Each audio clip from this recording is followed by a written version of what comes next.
Hey, what's up, y'all? This is Chris and David podcast. We got Chris here and Big Dave What's up, fellas? We have another episode, and we have a special guest. We have Gerardo Cordova, one of our oldest friends. coming to us via FaceTime right now. He has a nice little setup. Hey, So, what's up? What's up? what's up, Hera? How you doing today, man? I'm good, man. Chilling, chilling. You chilling?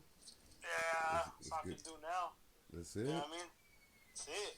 Yeah. You want to say why that's all you can do right now, man?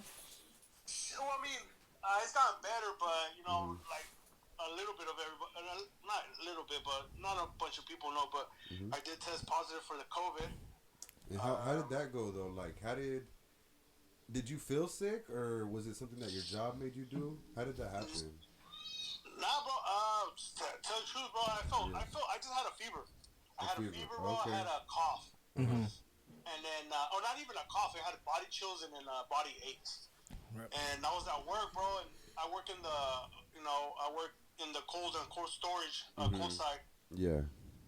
So I was like, bro, I can't be there. I was like, I just didn't feel right. So I went home, bro, and then I was like, let me figure this out because it was during that time where a lot of people were just didn't know what was going on. A lot of people were spooked. You start coughing, like everybody's like, do you have it? So it was already like over here in the area. Then it was just it was kind of like at that peak of it. It was right before, like at that time. Yeah, Okay, okay.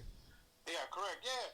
So and since I work there, bro, the food industry, I just wanted to make sure I was cool, and maybe Mm-hmm. and like I said, I didn't feel like they said like they say like fever, can't breathe, having trouble breathing, Mm-hmm. coughing, stuff like that, bro. So I was like, it's probably something small, but let me go check it out. Yeah. And then, sure enough, I went out to urgent care for Sutter Gold, and then they tested me. They just wanted to be on the safe side, bro. And they're like, let's go ahead and test you. And then they tested me, bro. It was on Monday, and then 5 days later, Saturday morning, bro, they called me up and said I tested positive. So what was your thought process like once you did get your result backs and everything, and they were like, yeah, man, like you're testing positive. Did you get like? I'm sure you got like a whole like you felt your body probably flush and feel like, oh shit, like a different sense of emotion at that time, right? Knowing that they had confirmed that it was like positive, even though it was still like unknown at that time, because even now it's Yeah, still kind of unknown, you know? yeah. And you know what? Tell you the truth, bro. I actually, I actually took it better than I thought. Yeah. Yeah, bro, because Mhm. my symptoms lasted a day, not even a day, bro. It was Mhm. Monday, Tuesday morning. It's like a day and a half, bro. I had no more fever, body chills, or body aches. So by the time they told me, I was just shocked, bro, just because I was like, I don't have no symptoms, Yeah. but I was like, but I feel good. You know Yeah. what I mean? Yeah. I Yeah. don't feel like how they're saying like you're supposed to feel for a couple days. Your Mhm. So mild that's why I wasn't. symptom. Yeah. So I wasn't panicked. I Mhm. wasn't tripping, but I felt like okay. But I started tripping on the other fact, like the other hand, because you have family. Yeah. Yeah. Definitely. And then And your lady's pregnant, right? So yeah, my lady's pregnant. My mom has some, health issues. Mhm. And then I have two little boys. That you just start thinking, bro, and especially when your family like has health issues, bro. And they say that they get attacked the hardest. Yeah. Yeah. Is you start. Yeah. That's when you start really thinking about that. But like my health, bro, I felt fine, so I didn't get as scared towards me myself. It Mhm. was more like everybody around me. And what Oh, did okay. your like family think at this time? Were they wanting to be supportive? Were they like, fuck it, we still want to be close to you in this time because they feel like you kind of needed that support, even though they knew the risks involved with that? Now they said, "Fuck it, you can stay in the room." They just locked you in a room. That's what it was. Like, Damn. yeah. Did anybody came by and at least give you something to eat or something? No, yeah, but no. Mhm. I isolated myself, like they say, bro. When you talk to Health Family Services or police Yeah. part of the CDC, they just tell you to isolate yourself and you Okay. just stay in the room, bro. That's all you can do. And they brought me food to the door. They fed me. My mom would hook it up. She just drop, or she'll give it to my oldest son was here, Mhm. and he would just drop it off at the door. Or they'll open the door, just drop it off the ground, bro, and then try not to have as much contact with them as possible for the first 14 days, because Yeah. That's you when just you're. really don't know, because all the conflicting reports out there, bro, you just really don't know. Yeah. Yeah. Yeah. No, definitely. Yeah. But that's one of the reasons it's good to talk to like a person like you that did test positive to kind of tell their experiences that what you felt through it, because everyone is gonna have like a different experience going through all this, even the ones that did test positive. But it is to at least get your story out there, and thankfully you didn't get it that bad. You didn't have to end up being in a hospital in the ICU. You didn't have to have a ventilator, connected to you and everything. Thankfully. Yeah, for sure. He But just had mild symptoms, hmm Yeah, which is and, good. and like I said, bro, like it's the hardest part is everybody around you, and I think that's the hardest part for everybody. Like one if you feel good, it's not as bad, it's not as scary as you would think. But once you start thinking everybody around you, that's older, like your parents, so that's or somebody like someone that has my girl's pregnant and Yeah, yeah. her low immunity and stuff. It's just scary, bro. It's really scary. Like you try to just stay away, and do your best to watch what you're doing if you have to do anything around them. And how was when you were isolated in the room? Like, how was your mental health towards just being in one room, knowing you can't? The only time you could go out of your room is to go to the restroom. That shit didn't drive you crazy, man. That shit didn't drive you. It's like prison, though. I'm saying, like, Yeah. Fuck, man. bro. You know what? I don't know how prison feels like, bro. Yeah. And if it feels like anything I've experienced, bro, I'm pretty sure I'm not gonna do well, bro. Bro, you start thinking things, man. You start like you just hella things run through your head, bro. Any little issues you have with anybody, bro, you start thinking about them. You start thinking. It's crazy, bro. That you think you thought about everything in your life, like everything going good or going bad. But once you're isolated, bro, that you can't talk. Even Facebook is there for. Facebook is there for you. Instagram, the social media, but it's not as much as having interaction with with people, bro. Like even your own family, it's not the same. Yeah, well, definitely. I mean, we're creatures that need contact. Yeah, bro. So that part got hard, bro. Like just being in here, having your kids here. My little one, not knowing what's going on, and he wants to like be with you, be with me, and try to hang out. Did But you? you try to explain to him you can't because you're sick. He just thinks you're just sick, and then you'll be fine. And it just gets hard like that, bro. That's probably the hardest thing. That would be one of my like next questions. Also, is like, how did you kind of explain to your kids? You just told them that you were like sick. You didn't really explain too much in the detail about it, about like what was going on, or how do you bring it up to a kid? Because I know that could be super difficult to try to navigate that situation. Yeah. See, like my 10-year-old, and I know Chris, you have a kid same age, no? Yeah, 10, yeah, 10? yeah. Yes, sir. Yes, sir. Yeah. Yeah. So they're about the same age, and experiencing from Isaiah, which is my oldest, he knows a lot because of what's going on. Like because they're not in school right now. He doesn't have a social media, but he does go on the internet. He does see the COVID. He knows what it is. And it's just easier for him to understand. But the little one, you just tell him you're sick because there's really no explanation. Like I don't think he can. And he's 5. He's about to be 5 on Thursday, and I don't think you can explain something like that to him where he's gonna understand and be like, oh, okay. But all you can tell him is that you can't do certain things you're able to. Yeah. Especially the first 14 days, bro, because you have to stay isolated. You have to make sure you're not going out there touching stuff. You grab a glass or something. So that's why I gloves and a mask. I was using that. Hey, so for the those first 14 days. For those 14 days, do you count them from like when you started feeling sick, or is it from when you got your positive results? How do those 14 days count? Because I know that people say, lock yourself for 14 days, but is it 14 days from when you're starting to feel sick, or like from when you get that positive results, you're like, oh shit, you know what? Let me do these 2 weeks like that. They go off of the day you start feeling sick. Started feeling sick. Okay. Yeah, so I started on that Monday, and then you go off of 14 days off of that, and and because I had contact, and then it's weird how they go. Well, how they told me they go about it, because they go 3 days prior and 2 days after. So they go 3 days prior to your symptoms and 2 days after, because in case you didn't get tested at this, right away, they have to see who you've been in contact with. And when you're in, so I noticed when you're especially when you have a when you have a sore throat, after 2 days you can't infect any others with the strep throat. But with that virus, is it after 14 days? Can you infect others, or you just have to wait until you just completely beat it out, and that's then you can infect? What I was told, and this is coming from people that are supposed to know these things, and Well, I mean, they're constantly learning this thing, dude. Motherfuckers that went to school. because you're talking to your doctor and then you're talking to family health services, and they're two. I feel like they don't work. They don't communicate with each other.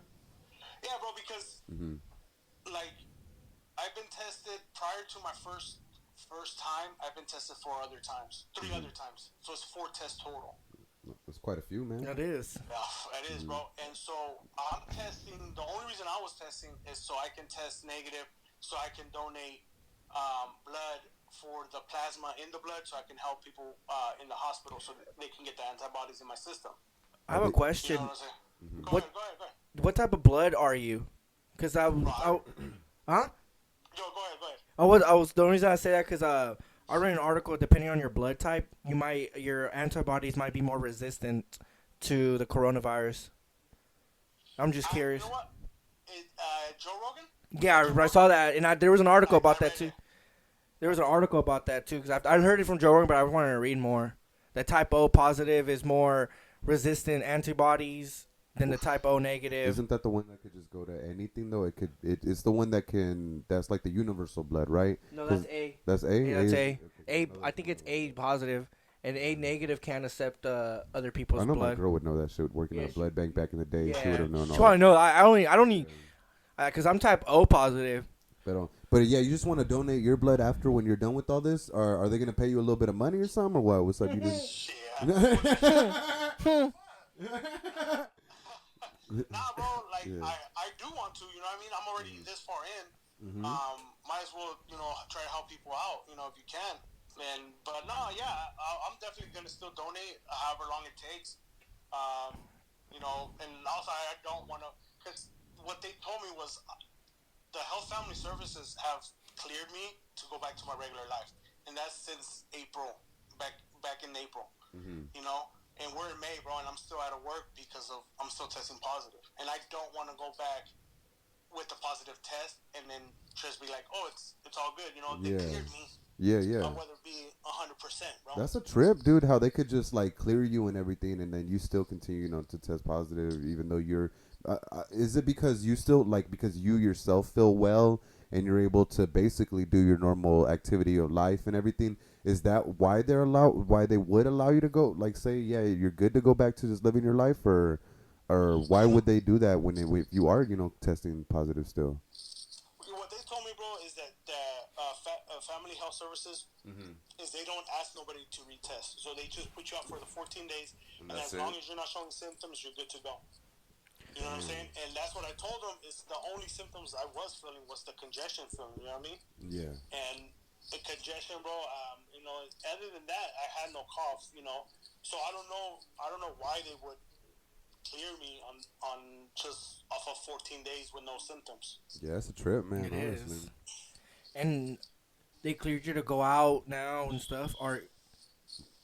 Yeah, I can go out. I just gotta be worried about what I do.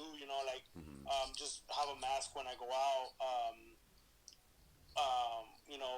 Wear gloves. But when I go out, I try not to touch anything. I try to just grab what I need. And then hand sanitizers once I get into the car. And once I get home, try to wash my hands. Because you gotta take those precautions especially when you go out somewhere like that. And has your family been feeling okay and everything? Like, they haven't felt anything since, I'm sure, now that like those 14 days are over and you kind of have pretty much been going back to your normal life. Like, your family's been feeling cool and everything too. Like, nothing as far as them feeling any symptoms or. Yeah, no, bro. Everybody feels fine. Everybody's good. That's good. Nobody has had an issue. The only little scare we did have was my oldest. He caught a fever one day. Oh shit. And that's scary, bro. Because then you start thinking, like, what did you do? What did I do? Yeah, you start to feel guilty a little bit. Yeah, bro. You do. And But like I said, his fever went away the next day, bro. He had no cough. He has like I wouldn't call it like a chronic cough, but he has a cough where he like just starts, he'll cough for a little bit, and that's it. So he had that, bro. The fever broke the next day. We made sure we gave him, the medicament, his Tylenol, and we monitored him, and he kicked his fever, bro. So that was the same thing. It's like, and they wouldn't want to test him because you know how they're limiting tests on people. So they were just like, oh, we're just gonna go like he does have it, just make sure he's isolated, stuff like that. But he kicked the fever right away, bro, and then he was back to his normal self. That is one of the biggest things that I have been noticing, like for people and stuff, like just in general, people that haven't even been tested, people that haven't been like anything like that. But like what I am starting to hear more is a lot of people are having like a cough that they didn't normally have before. Like they're like a little raspiness in their lungs, like they don't feel bad, anything like that. And people that haven't been tested, but I have noticed like a lot more people like, and they'll attribute it to different things that have happened in their lives, like say someone picks up smoking, say someone does this or that, but they'll have this cough that they didn't used to have, and I'm starting to hear that more often. So I don't know if that might be attributed to that, but that is something that I've noticed in my life, like listening to stories from my friends that they're like starting to get like this cough that they normally hadn't had, which I don't know. I feel like that that could be one. I feel like that could be it, but yeah, like we're just not sure. Yeah, like the only thing I have seen different in mine is I've never had allergies before, and I'm almost 100% sure now that I have allergies. Because I wake up with an itch in my throat. I mean, I'm not sneezing, but I'm still congested, and I don't know why else. I've taken like all these medications, bro, Mucinex, whatever you can think of for congestion, nasal sprays, bro, and I'm like, XL3, I'm still congested. Like, fuck, I've done everything, bro. Homemade remedies, homemade teas, everything, and it's like, I really can't get over this. So I'm starting to like now. All of a sudden, I got allergies. Like, how does that happen? That's crazy. Yeah, no, I definitely feel that, man. But yeah, and then other than that, bro, I just like I know you guys were saying about stories.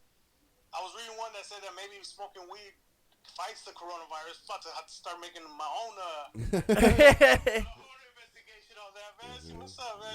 Your own little theory. You if you're gonna do it, don't even smoke. Just take an edible or something, or they have the little oils you could pour in your drink, and that might help out. Cause I mean, I don't know if smoking, lungs, that's gonna fight, Is that gonna help me? Yeah, I think. But if you put like actual like the THC oils and stuff that you could put in your drink or eat an edible, that might help out. Cause it's going straight to your bloodstream. Yeah, no, I mean, I wouldn't mind fucking doing a study, but shit, you know what I mean? Smoking weed or get weed, edible and shit like that. Imagine if that worked. Imagine if that worked. Dang. I'll be like, hell yeah. You might as well legalize that shit, dog. Right? ASAP. For real. ASAP, bro. So, head on. Do you, like, since you did, contract and everything, do you think you had tested positive from the super buffet in Manteca, the one that they had closed, and you had taken us to that buffet way back in the day? Is that big ass one on Union? Yeah, now they got a Chick-fil-A there, yeah. Is that big ass one you used to take us? Oh, shit, yeah, I forgot about that. Yeah, bro, that was a different name by the time they closed it. Oh, yeah. But, yeah, I probably got it from there. It just finally kicked into this year and shit, like 10 years from It took 10 years to mutate. Your body was fighting it this whole time? Damn. Oh, it's fun, bro. Brings back memories. That little Chinese buffet, huh? Which one is it? The one on Yosemite? No, it was on Yosemite. They have a Chick-fil-A there now. But yeah, no, I bring it up because I remember, back in the day, you had taken me and Cardo there and shit, and you had introduced us to that little buffet, dude. And I ain't gonna lie, man, that motherfucker was cool for his price. We'd go up in there and shit, and they had all the fucking little Asian foods and shit. They had their own little like Mongolian barbecue in there, little sushi and shit. I think you took me there one time. Yeah, no, it was cool for his price. Oh yeah, bro. Fuck, now you remember? I think I remember that day, bro. I do remember that we were just chilling. It was just a chilling day, man. Cash. Yeah. From Del Taco, because I was making that bank out there. Yeah, bro. Oh yeah. And then we just like, bro, let's go get some Chinese food. Hell yeah. Bro, that's a very. I hella forgot about we had taken I had took you guys there. Yeah, man. Nah, I remember it. That's like after you took me there, I was like, man, they got everything in this motherfucker. I started to go back after that. And that way, I'm not gonna lie, but I'm gonna be surprised somebody got sick. Yeah. Fucking type of foods, bro. You're like, what the fuck is going on this side, man? Un poquito de morcígalo, bro. Don't eat us, bro. Pretty sure they was. You know what I'm saying? Un caldito, bro. Fuck it. Instead of what is it, the tofu soup? Yeah. A little bit of murciélago soup. It's on that Wuhan market, bro. Damn. Yeah. We gotta build some controversy over here in this podcast. Not just Fuck, we gotta spike it somehow, huh? yeah. Starting getting views. I don't know if we should. Hey, you know what I was thinking, Chris? What's up? You remember when me, you, Cardo, and Edgar we went and kicked it and Rippin at that party? Was it in a field party or was it like in? I remember it was fields. At a house. It was at a house in Ripon. And that girl got coked out. Damn, dude, it sounds familiar. It hella sounds familiar. We're looking for weed. I remember we used to. Damn, man, I remember. Can you believe how hard 10 years ago it was to get weed, and now you can just go to a store and get that shit? Right. Like, remember we went. I don't know what part of Stockton is. You knew to connect, and we're like, Chris, where can you get us some weed? Like, bro, I got a homie that lives by Cardo, where Cardo's dad lives. Yeah. But up more in the little neighborhood. Yeah. Hella ghetto, bro. Yeah. Be cool, cause these fools is, you know. And we were mobbing a little Lancer, my little Lancer. Mm-hmm. And then I was just thinking about this shit the other day when you guys started, cause I'm gonna give y'all a shout out, or not a shout out, but I'm gonna give you guys your dues, cause y'all been doing really good with this podcast, man. We appreciate it, man. We appreciate it. We it. want to bring back all these old memories, man. That's why we also wanted to have you on. Aside from telling your Corona story and everything like that, we wanted to definitely tell, like I said, bring it back to like a little bit of our youth, man. Like a lot of our shit that when we grow up, like those little parties that you talk about. Yeah, little mission party and ripping. I remember us going to the fields and shit and just kicking it like with nothing to do, dude. This was right before even we got into beer pong and all that shit. Well, it how took were you? Rousey to get us into beer pong. Yeah, I heard you guys talking about that. Yeah. Well, my first time beer pong, it had to be at Sam's house. Sam's parents' house by Sierra High. Okay. Yeah, okay, that's okay. the spot. That's spot. I think that's where I first started playing that shit, bro. I never played anywhere else. I swear, bro. Yeah. And that's where I remember my beer pong start. You know what I mean?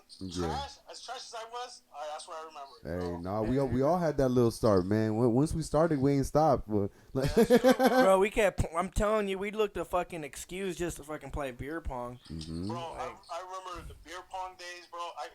My biggest memory of you, Chris, is the baby shower Olympics. Oh my god, I remember that one. Yeah, that was little Chris's baby shower. This is like 08. Yeah, no 09. 09, dude. 09, yeah. I showed up, I think, a little bit late. 09, I showed up a little bit late, and Bro, stuff. that bro, was my biggest. I was like, yeah, this is what we doing. Okay. You guys played It's like, Flick Cup. I think I was introduced to Flick Cup on that. Flip cup, beer pong, We did everything. everything that day, bro. I remember the team of fours. You remember the teams? Yeah. I don't remember that. Dude, team. I was gonna say you kicked out Jason. Did I? Yeah, you kicked out Jason because he was Maybe. acting up. I might have. He showed up with his brother. Maybe. I don't know about all that, bro. I think I almost fought Sam that day too. He I was don't pissing me know. off. Damn, that's.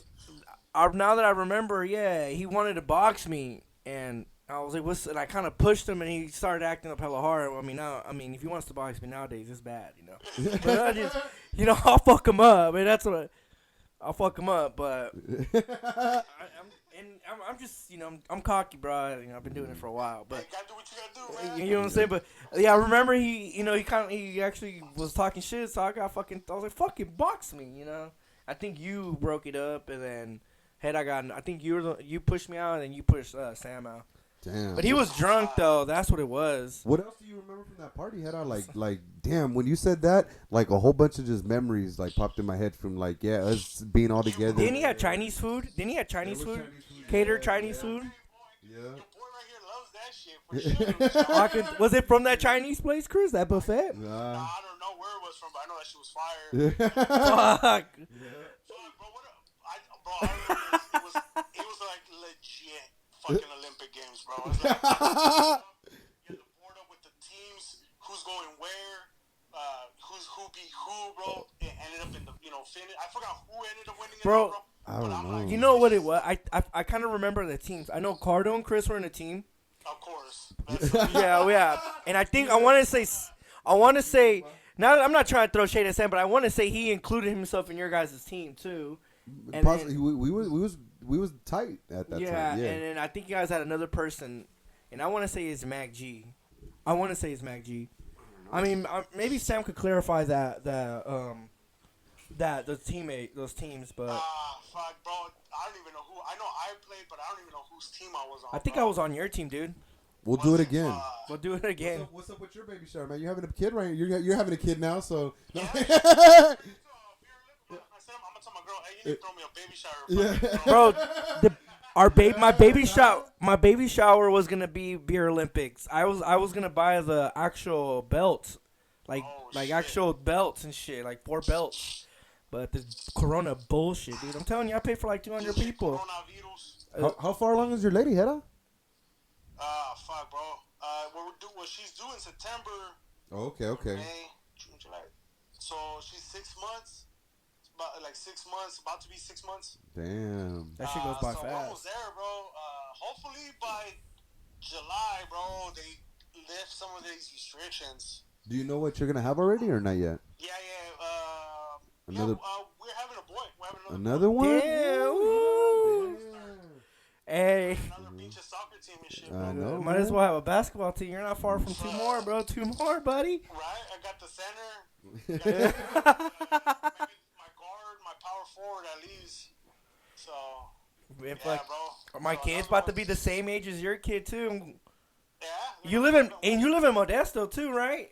Or in Sirius? Well, you're not that far, dude. You're like Hell nah. you're like at least 5 minutes away from Erica's house. Oh, y'all moving away from me in that direction. Is that a sign? Is that a sign, Chris?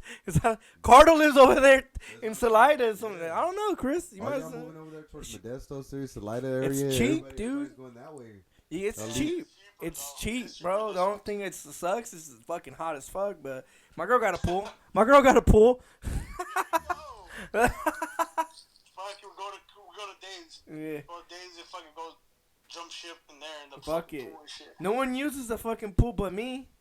Fuck. For real, dude. I go and work out, use my laps. I've got goggles to go underwater in the shadow box. Okay. Yeah, so I have a little bag and everything. I have a little training session, fool. But That's not bad. That's not bad at all. it's crazy that both of our little newborns are gonna be fucking same age. Same age, bro. 3 months apart. Yeah. Pinche desmadre, fool. Fuck. You see? We just had an appointment today. She said that fucker doesn't want to come out. Fuck. I fool said not today. Not today. I'm assuming he ain't gonna move out like me until 30. Hey, don't be talking shit, bitch, because I'm 32 and I'm still with my parents, bro. Fuck. Hey, I finally moved out. It took me to get a girl pregnant to move out. Damn. Okay. That's what I'm saying. I did the opposite of what a girl does. You moved out? Moved out. Se van con la novia now. My dad was talking shit.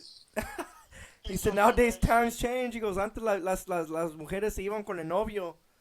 Ahora es the opposite. The opposite? Fuck. Yeah, man. You have a name for your newborn? We're still working on that, bro. I don't know exactly what we're gonna go with. There's a couple of names we're looking at. A couple working titles right now. Yeah, a couple working titles. For sure, I'm gonna give them a middle name because I feel like kids need to have middle names. That's just me. Yeah, they don't have to yeah. have them, but I just like that there's middle names in there. I got a Yeah, name for definitely. him. John Elway. John Hellway. Okay. What do you call him, man? Fucking John. Just call him John Elway. John, no, I'm gonna whoop my ass. Like, roll forward. She sound hella ugly. Man, Shannon Sharp. John, Not Shannon Sharp. John Shannon. John Hey, that's not bad. That's not bad. I like Shannon, it. John Cordova. Okay. Okay. I'm picking names out of hats and shit, bro. See which ones we Fuck him. get out. Hey, your brother has two boys, right? Or Yeah, he, bro, that's the boys. you get two So there boys? it goes, bro. I got a mini basketball team. The Cordovas. You know what I mean? The Yeah, Cordovas. The Cordovas, there you go, bro. That's funny. You got what? It's you and then your nephew, no? Hector's little boy? Yeah, but I don't know if he likes basketball, bro. Might be liking lifting weights. You lift weights. No, mom, this weight. He said lifting weights. I wonder why. He puts 2 bottles in his hands and then he just starts lifting. Yeah. Oh, yeah. Yeah, he's like, Fuck. he's filling his bottles already. Damn. He hears this shit. He's probably gonna DM me again, trying to put me on check. God damn, bro, you just be DMing you or what? Yeah, he's like, keep my name out of it, like he's about to lose some street credibility. Like, get the fuck out of here, dude. Hey, so head on. Bro. So let's throw it back, man. So let's go back to like my first memory of you was when Cardo had taken me to go play basketball at Nile Garden with everyone. Is that like your first memory too? Yeah. Yeah. That, Because I remember, bro, because when we used to play out there, at that time, you were probably one of the good ones out there, bro. I was really with him. Really? I'm gonna have to take my glasses out, bro, cause I'm like really. I'll take the credit. Oh, this. Yeah, that's what I remember. You just made his fucking day, dog. You just made his fucking day. The jump shot on those days, bro, they were hitting. The fucking the I was in my late prime. drives, they were fucking hitting. You know what I mean? I was in my Then prime again, back then. bro, You're the opposite. Did he actually completed the fucking no look pass? Bro, you know what?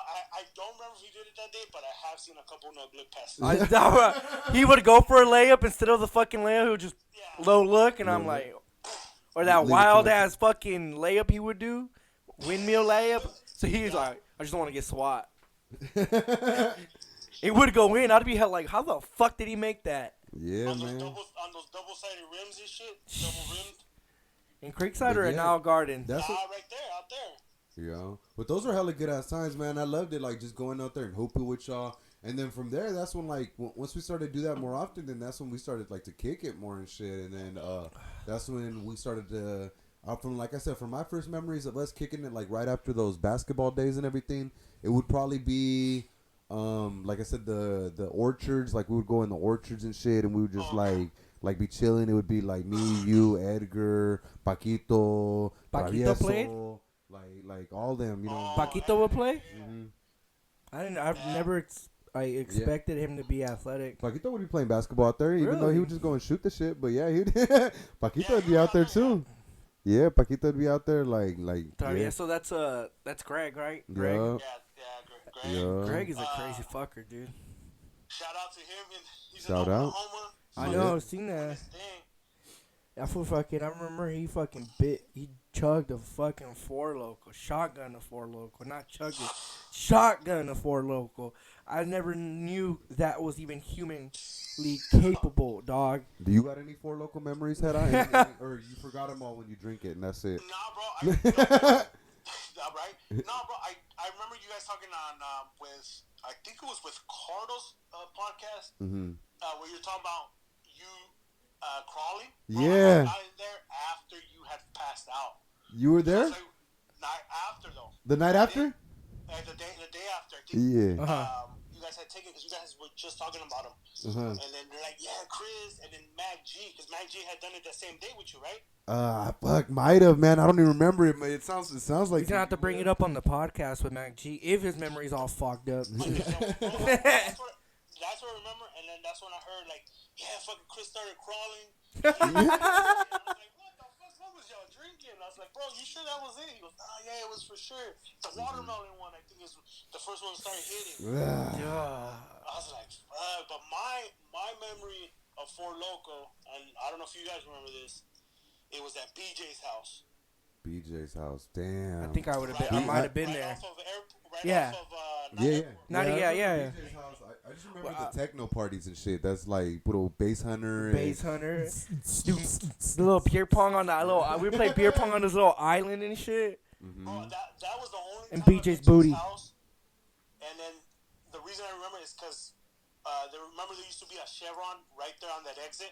Yeah. Yeah. Yeah. We were there, we got to the party and they ran out. And then they're like, oh, we gotta go get some more.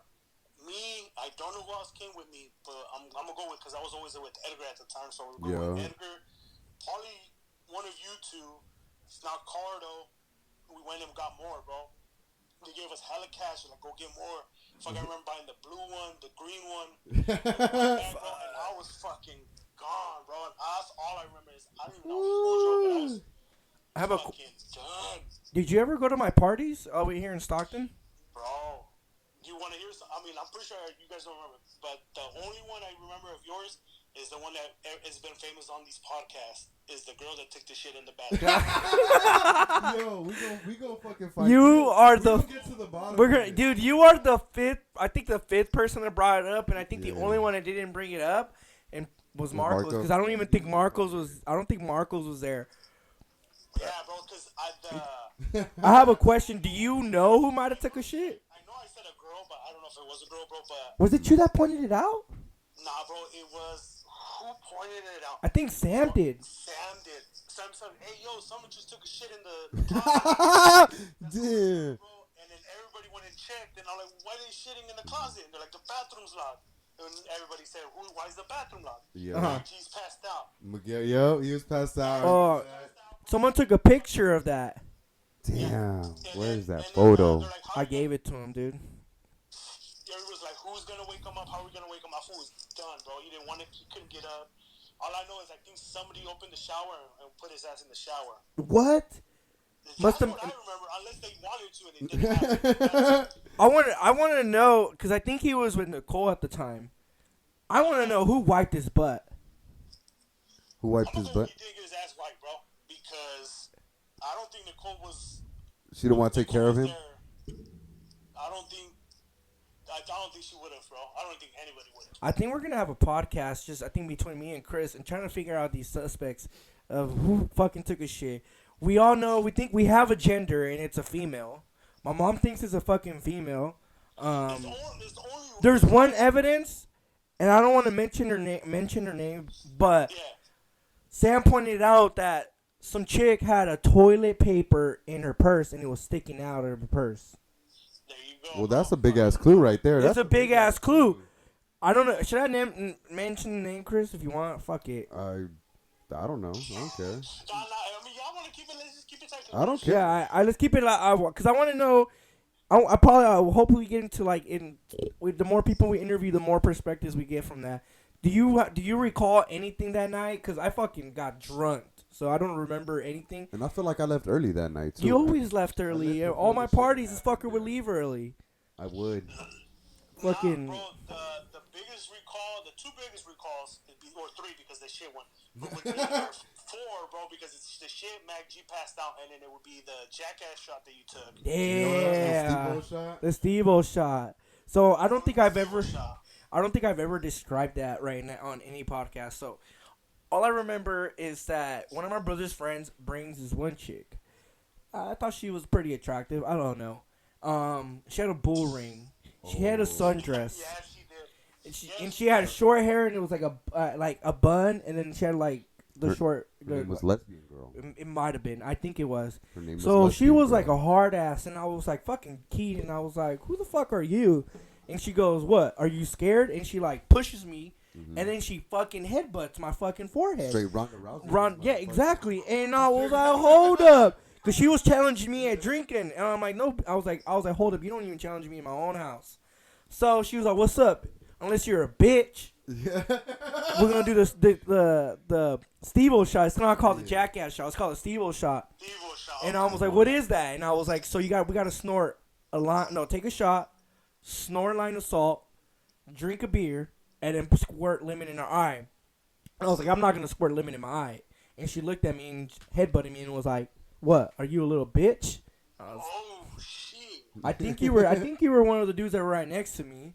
Mm-hmm. Bro, all I remember is I walked up and I was like, "What are they about to do?" And everybody's like, "The Steve O Sean." I'm like, "Bro, y'all really gonna do that?" And then all of a sudden, like, "You ready? You ready?" I was like, "Yeah, God is ready." But So how many I did it, people? bro, and I couldn't believe it, bro. I was like, "Yo, what the fuck are we doing now? Like, serious?" I That- feel like there was more than just David that did it. I feel like it was David, that girl, and wasn't there more people or not? No, it was just two. It was just them two. There was two guys. Oh, Moy did it too. Moy Moy did it. I gotta get him on the podcast. What's his name? Michael? Michelle? Michelle wasn't there. He didn't do it. Okay. No, he wasn't there. I don't think he was in our crew yet. Okay. Okay. That was it, bro. And the other thing. There was some from kid that that you day- knew from Kmart. The what? It's some guy that he brought from Kmart. Some little Oh. chubby kid with glasses. Bro, the other thing I remember that day is I think we had just got to your house and we needed beer, or we were just getting to your house, bro. And you know how there's an AM PM off of Highway 4? Yeah. Yeah. I don't know the name of that street, bro. Arch Road? Nah. What is it? The AMPM by your house. I think you're talking about. Valero? Nah. There was an AM PM in the corner street. I don't know. It might have been the Valero. What was this? Fuck, bro. I don't, because fucking Stockton always fucks me up, but I don't remember that. But I know there was an AM PM, bro. We go there, and across the street is like a little Mexican store. And this was already 9, 10 o'clock at night, bro. And we stopped and got beer. I was with Adrian at the time, Adrian Castañeda. I was with Adrian, and we go, bro, and we're standing in line, bro, waiting to buy beer. Fucking hear this crash, bro, just hella loud. Fucking this bitch runs. She looked like a dyke. She hit the, I don't know how the fuck she fucking flipped her car right there, bro. Right before we got to your party, or we were just at your party and came back to get beer. But that shit flipped. She flipped the And I was like, fucking what car. the fuck? Dude. You know, Down the street. I heard some chicks actually ran off with a bottle of vodka. Now that I remember, Ooh.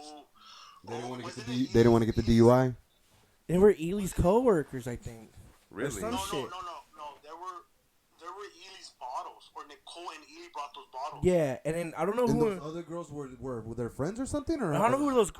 I think Fabe and them brought those girls, dude. And they're Yeah, because we went to a party before, Uh-huh. and there were some girls from Oakland that showed up, and they were bad. They were they were bad. From what I remember, everything looked bad to me probably at that time. If that bitch with the bull ring did, huh? Mexican. They were white? Mexican chicks. Oh, hey. One of them was from Oakland. But I remember someone got their bottle snatched and they'd seen them ran off.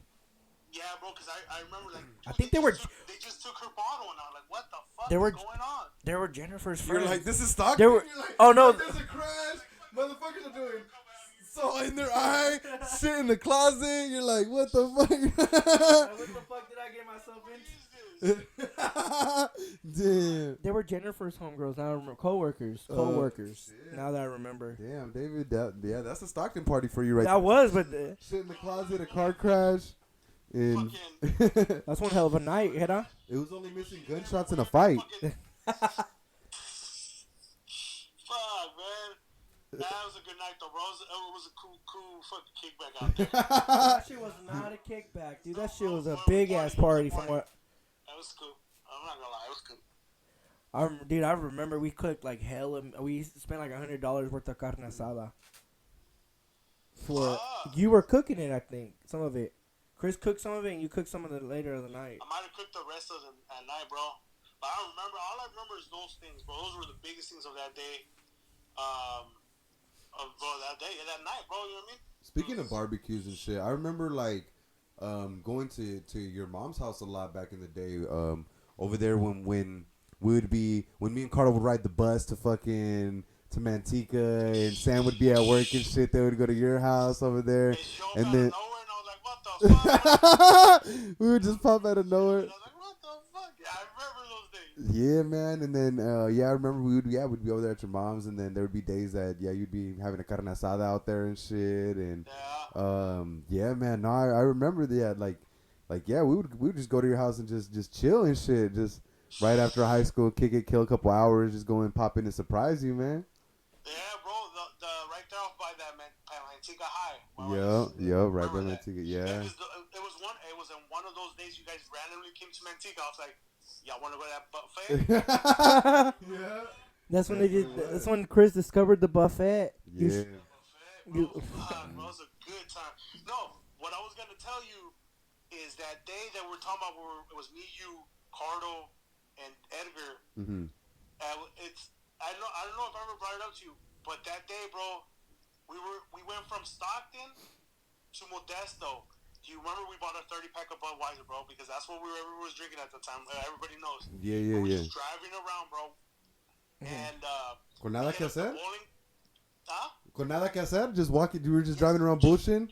Yeah, bro, we were all bullshit, bro. We didn't know what to do. We're like, fuck, it was like a weekend, bro. We're like, what are we doing? Like, oh, let's just drive around so we find some. At that time, bro, trying to look for some fun. Yeah, That's what we called it at the time. I'll take it now. And we try to go to the bowling alley with beers, and they're like, oh, you guys can't come in off of McHenry. Yep. Wow, bro. And then the biggest thing of that night, bro, is we drove behind a car that was for sale, and you called them, and you did your girl voice, and you're like, trying to buy the car, bro, and you're like, yo, you would have just given her a deal, and the dudes are like, nah, not right now, like. Not right now? Yeah, bro, and I was like, what the fuck? I was like, yo, fuck it, if he takes it, just tell him pull over right now, and then we just like drive past him. I was like, fuck. What deal was Chris offering him? As a female voice, was he like, I'll buy that car and I'll suck your dick type of voice with a female voice? Possibly. Because I believe him doing that type of shit. Like, I was trying to get the car for the low. Maybe I that knew. little- Probably, bro. He's gotten a lot of people. And that's when they a friend of mine called me and said, hey, there's a kickback in Ripon. You guys want to come through? And I told him, like, well, I got my boys. Is it cool? Like, and we went. And that's when we were just chilling, bro. We're just all chilling there. We didn't know nobody else besides like two people. Well, I knew them. You guys didn't know them at the time, but they were like old friends from Escalon. But they were kicking right there, ripping, bro. And then they rushed this girl out of the bathroom. And she was yayed out, bro. And they started wetting her in the front yard. I don't know if you remember. You know what? I do remember that now too. What? Like I remember, like now that you're saying it, I remember, yeah, them throwing the girl in the front yard, and then them just wetting her, like I'm having that image come back to me in my head now. Yeah, bro. And everybody's like, oh, what do we do? And I was like, and I'm like, what the fuck just happened? And they're like, oh, she's yayed out. And I was like, all right, well, I think we gotta go. Like, I ain't being part of this shit, bro. And then, oh fuck that. And then I think that's how our night ended, bro. We just like, fuck that. Like, we don't get pulled in with this bullshit. That's crazy, yeah, because that was before any of us had did Listen, cocaine. I never done this. This motherfucker is when we did cocaine. I'm not included in that conversation. Oh fuck, bro. Neither am I, bro. I never tried to swear. One memory that I have also of head of, like from when we were back in the day and everything, was me and you had took a random ass trip to a little city, and I forgot Gustine. Was it Gustine?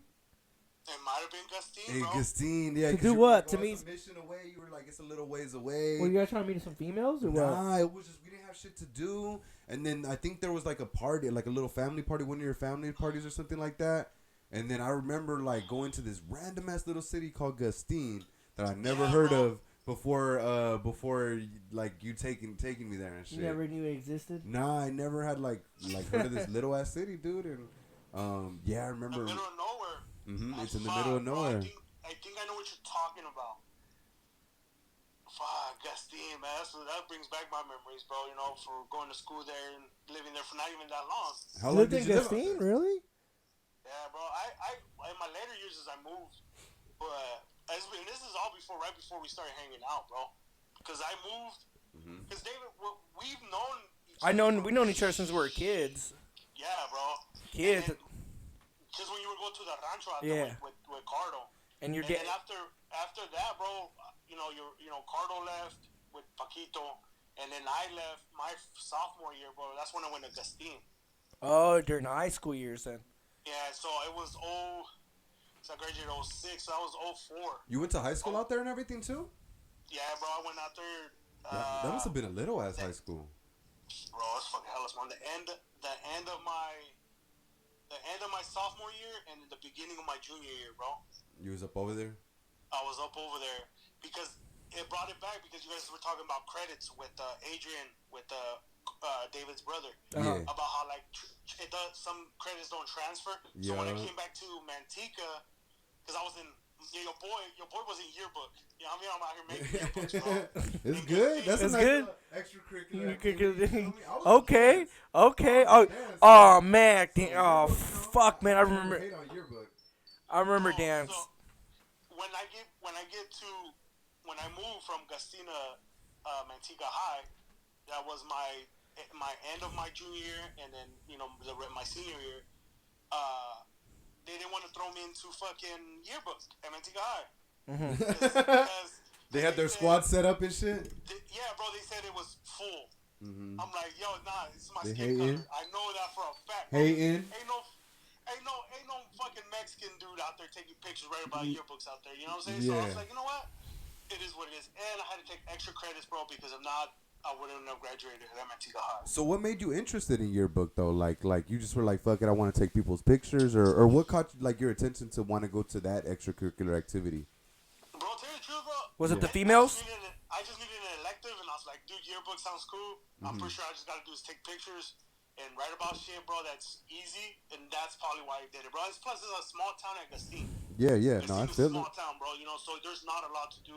The biggest things there were sports, bro. Like Friday nights was the football, basketball, and they had their rivals. So that was the biggest thing there, bro. So I was like, that's cool. That sounds good. And that was my biggest thing. Yearbook, fucking, and it's something different. You know what I mean? It's not the same old fucking. Let's take another thing of PE or lift or weights, or whatever they had at that time. And it's crazy because I kind of relate to that because when I moved to Brentwood, the biggest thing to do there, because I moved there my senior year, was also legit football and basketball. So I think that living in a small city, the only thing to do on a Friday night is to go to your fucking high school's football team or some football games, Friday night lights and shit. Which I'm now starting to see that's more common than like a big. No, it's hella common, bro, in small towns like that to support. Well, because there's nothing else better to do than just go support your schools that are playing. Yeah, no, definitely. And how was yearbook? Like, did you like I know you could leave classroom and walk. I mean, when you were in the classroom of yearbook in the class when you were taking the class, you would go around and then interviewing people, right? Taking people out of class. Yeah, bro. The biggest things were, like I said, football. So they would give us a camera and they would give us certain days. Mm-hmm. Like they would be, you and somebody else. Hey, you guys are taking a picture at the football games this Friday. So you would go, bro. You take pictures of the people that went. If you see something really cool, like people that dressed up, like at that time, bro. I'm pretty sure the name is the Redskins. That's all controversial. Whoa. Because of the name and stuff. Yeah. It still is. It was still is. And I know they wanted to change their name, but so you would see people were dressed up. The players right before the game started, you watch them take the drills, or during the game you just take pictures, and it was cool, bro, because you were able to go on the field and take pictures. And even though I played football in 1 year, but it's like being there and watching it from the sidelines. And just because all you're worried about is just make sure you take pictures. Yeah, it's cool. Yeah, I would have. That's probably something I would have wished I would have done. Stuck with that and playing sports, bro, or playing football at least. Yeah, no, I was gonna ask you, like, when you guys interview people, did you guys edit certain people and only certain group of people made it to the book? The reason I'm asking that is because when my junior year, was it my junior year? I think it was my sophomore year. I want to say I'm positive it's my junior year. I got pulled out of class, and some girl interviewed me in Franklin, and asked me about having my iPod device, and I was gonna be on the yearbook. So I looked at the yearbook that time, and I didn't pop up because I was in it. And I remember she's like, "Oh, I'm gonna put you to the side," because I would see you around the hallways with your headphones on and always listening, and your head bobbing down. And I was like, they're talking about iPods, and at the time it was the Nano, the iPod Nano. Yeah. So I wanted to clarify, you guys did edit it, and I must have not made the cut for some reason. I remember making the yearbook my senior year. Well, yeah, I think every senior made it their fucking year, bro. Because I made it in. They Well, labeled me I would become a I was professional even one skateboarder. in Hamilton. I was in the Hamilton yearbook, jumping down in the little halls, like just Oh, jumping. you I were. was in the Hamilton Do you yearbook have that also. yearbook? Eighth If grades. I have it, it might be somewhere, but I'm not sure. I've been trying to get eighth grade years. The only reason why I've been wanting to look eighth grade year because there's an ex girlfriend that I dated in middle school, and I want to remember. Her name? No, I know her name. Remember her name. I remember her name. Her face, but I remember her name, but I'm trying to figure it out because I want to say I want to because she was pretty hot at the time. She was a seventh grader, and I found her on Instagram and she's a lawyer. I'm like, damn. well, let's interview Gera, not David. All right. Sorry, I went on sidetracked. So, so like you said, back in the day, like one of the first jobs I remember you having was Del Taco, and me and Cardo would go back there. You would let us just fucking make whatever food we wanted to, and we would get down and shit and everything like that. What made you like start to work at Del Taco? Was it just like you walked up in there, and you're like, fuck it, shoot an application, and then get put on there, or like how did you get put on there? Like, Bro. Damn, bro, that's a good question. Fuck, I don't know. I remember that I used to work for Jim Boy's Tacos. You guys remember Jim Boy's? I remember Jim Boys, but yeah, I didn't remember. I didn't know you. I guess at that time when you were working there. Yeah. Okay. So right after at Jim Boy's time, bro, I wasn't getting enough hours. And I just wanted to do something. I was like, well, I want to make different type of tacos. Yeah. So, That's what it was. Nah, bro. It was just a different. I just wanted something different, bro. You know what I mean? I think more. I don't know if it was more pay at the time or it was more hours. Which either way equals more money. Yeah, bro. And so I found out Yara used to work there. Okay. Oh, okay. And Yara used to work there, and then that's how she's like, yeah, they're hiring, come through, and that's how I applied, bro, and then that's how I got in. Through her. Wow, that's cool. That's interesting, man. That makes sense. I never knew that shit about. That makes sense. About you getting put on through that. That makes sense because I used to see Sam and Paquito show up to the skate park with Del Taco. Yeah, bro, because I think Ely worked there too. Yeah, I remember wow. Ely working there at that time. Damn. That's when Sam was still courting her. Me, and then Edgar worked for a little bit there, and then he went to Food for Less. Because Paquito used to work at Food for Less. Yeah, I remember that. I remember, yeah. So yeah, that's why. That's probably why they ended up showing up with Del Taco. But yeah, that's why I went, bro. It's like, and then you know somebody, so like, it's gonna be cool, it's gonna be fucking chill, you know. So that's why you go do it, and that's where my working, because technically that's where my working day started right there. Jim Boy's Del Taco. Yeah, that's why I kind of brought it up, you know, because you know, like that's from when I knew you back then, and When you met him for the first time? What's up? Was that the first time you met him when he was working at Del Taco, or? Yeah, it wasn't at Del Taco. Like I mean, met him playing basketball at that time. Yeah, I was working okay. working there at that time. How old were you at that time? Shit, bro, it was right after high school, so it was like 19, 20, bro. Oh, okay.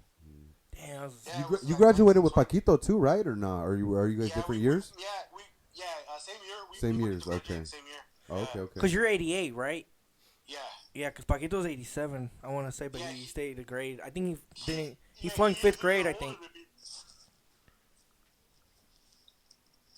He's a year older than me, so. So let's throw it back a little bit even more into your memory and stuff. Since we did bring up Paquito, that was pretty much how, since me meeting Ricardo and Paquito being his brother, I feel like you and Paquito had made friends. How did you guys become friends? Like what brought you guys together at that time? Like, because then that's kind of how it connects to like David and me and everything. Was it still like in the rancho back in the day? That's what it was? From what I remember. Bro, this shit goes back to Mexico, my nigga. It goes back further, bro. It goes back to Mexico, yeah. So it goes back through my dad. Through your dad, okay. My dad knows David's Francisco. His name's Francisco. But Paquito's dad and his brothers. Even like Dave, he knows David's dad and stuff, like, because they used to be from the same part of Mexico. They're in the same rancho, bro. From even in Mexico. Mexico, yeah. So I didn't know this. Well, I knew they were from the same rancho, but we visited one of your aunts. I think it was your dad's sister, and Cardo's grandpa is not that far away from. I think I want to say it's Is it your grandparents' house? Or you? I think it's my aunt's house, bro. Your aunt's Okay, house. no, it might have been my grandma's house. Yeah. Yeah, and that's when her aunt was like, "Oh, I'm head as a aunt," and I was like, "Oh, okay, then that makes sense." And then I made the connection. That was like 1920, I think. Yeah, Made the no, connection. I was like, my "Damn, that dad goes used way to. back, like way My roots." my dad when and this would I was told, and if I'm wrong about this, then I I don't know what. But this But is my your dad used story. to, Yeah. yeah. So my dad used to work with he's your grandpa too, Ricardo's dad's dad. No, he's not my grandpa. No, He's my okay, grandpa's brother. okay. So my dad used to work with Paquito's dad's Uh dad. huh. Okay. And Paquito, when they were younger, they were living out there. So when my dad came, out here Yeah. to work in the United States, he still knew that they were out here, and then helped him get in where me and the future ended up meeting Paquito. That's where I met Sam. That's where I met Mark, Miguel, Marcos, and everybody. That's where I met everybody. David. Mm-hmm. David was taken because back in the day. Yeah. But that's where I met everybody was when we used to live in that rancho, and that story falls has a history to it. Mm-hmm. So that's what I know is that's how our families are connected. That's Even though just we're not deep. related, It's deep, bro. they grew up. You know what I mean? Like they know. My dad knows. The uncles, the brothers that are still out there. So Yeah. so it's all connected that way.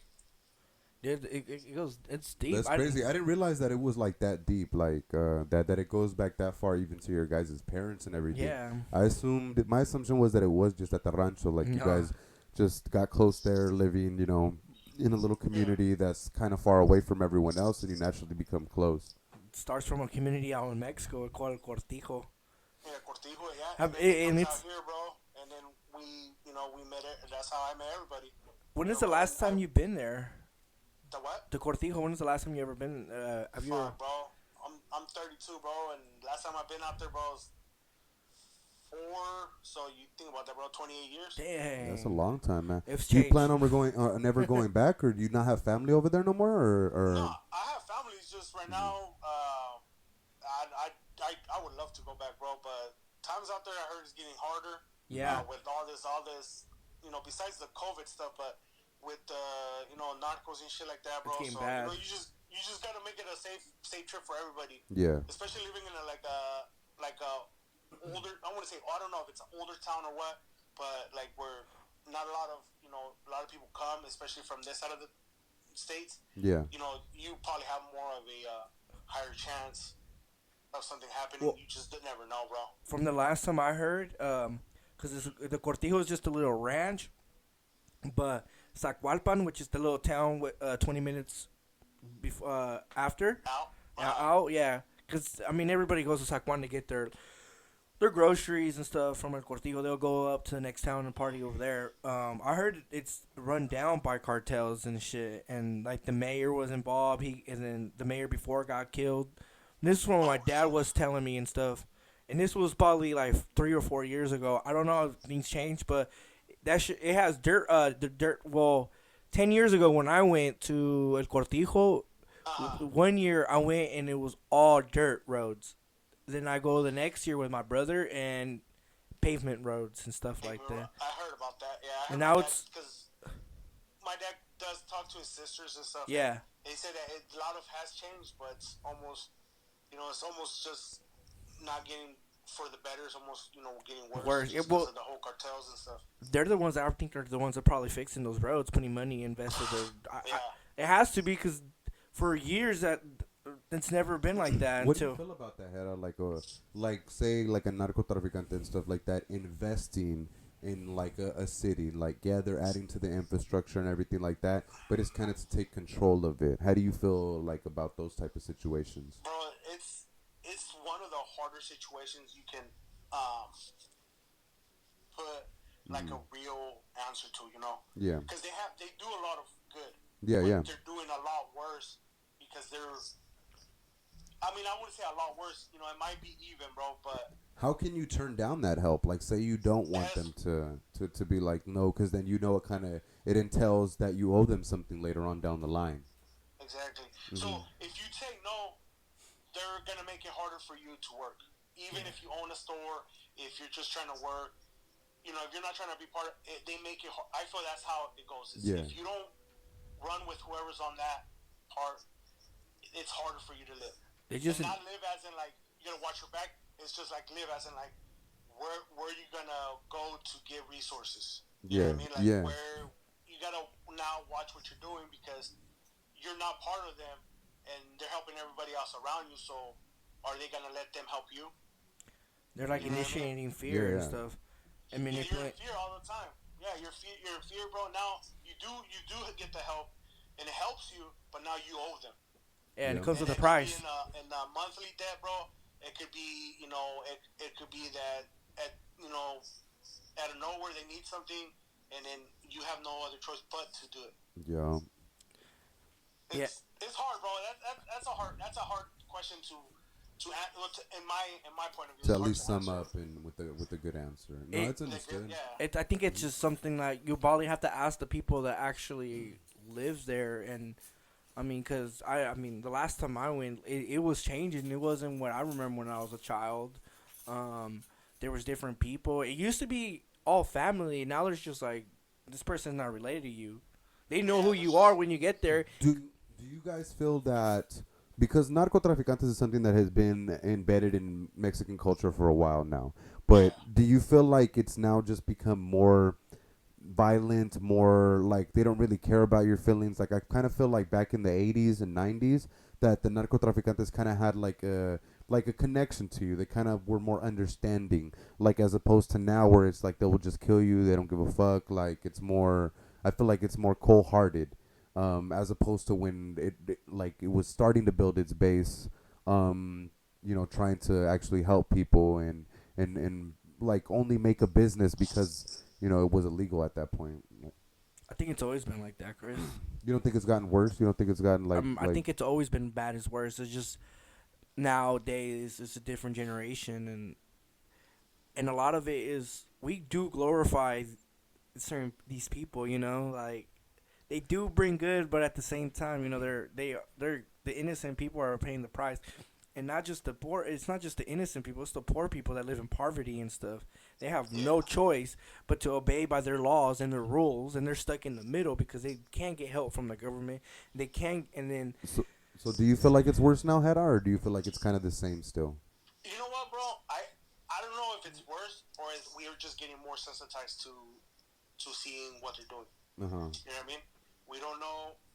We don't know if it's always happened. Like you said in the 80s, 90s, you could have been just as bad, but we weren't able to see what's going on because of the technology. the technology. The coverage of the news coverage back then, bro. They probably could have just been giving out what was the like the bottom line. Yeah. What the The narcos were letting the them say was. yeah, just letting them put out, hey, this is what happened, whatever it is.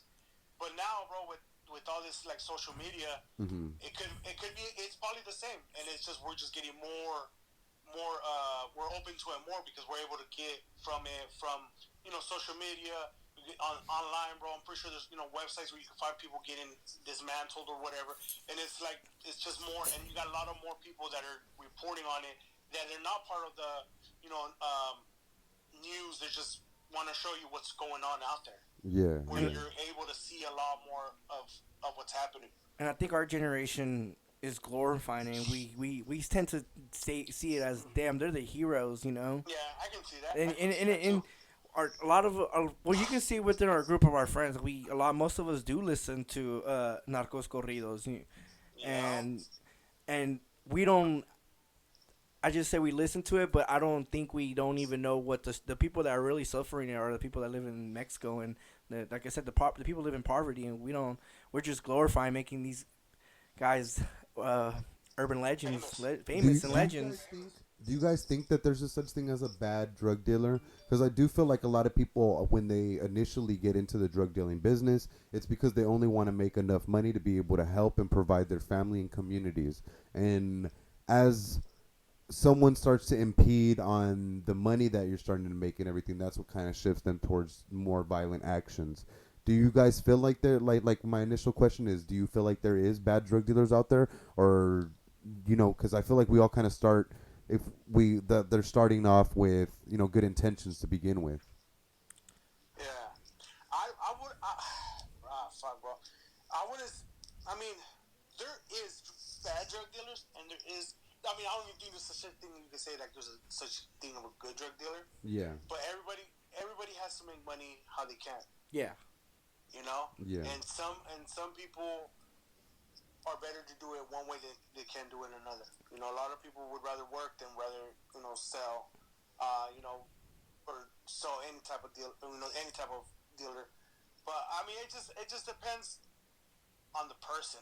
I would say. I like how you said got me on that one. I get what you're saying. It depends on the person. I think some of them do start as good people and doing good things, and then as you gain power, you get greedy, you get selfish, and you're scared to lose that power. And how do you So hold you on to your then you morals that you started yeah, off and with? Because you have to have yeah, morals. you have to have morals, but then as you get more greedy and selfishness, you lose these type of morals, and you do whatever it takes to keep that power.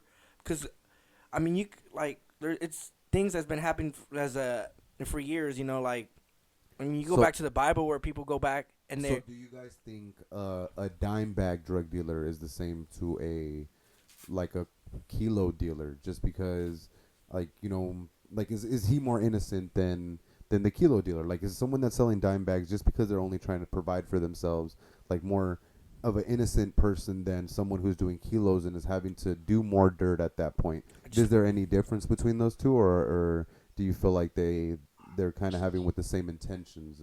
I think they have the same depend. I think they want the same intention. They want to.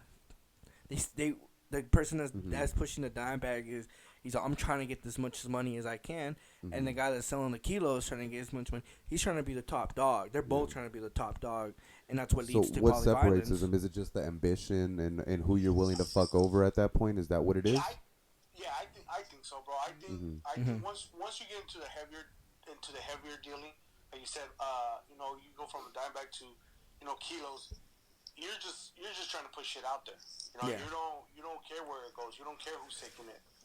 Where maybe someone like a dime dealer, maybe they do have more morals, or they have their morals intact, and they're able to be like, oh no, I'm only selling to certain people. You got the junkies and stuff like that, but maybe they don't go to the kids that are starting to do that. Then maybe they Ep.6.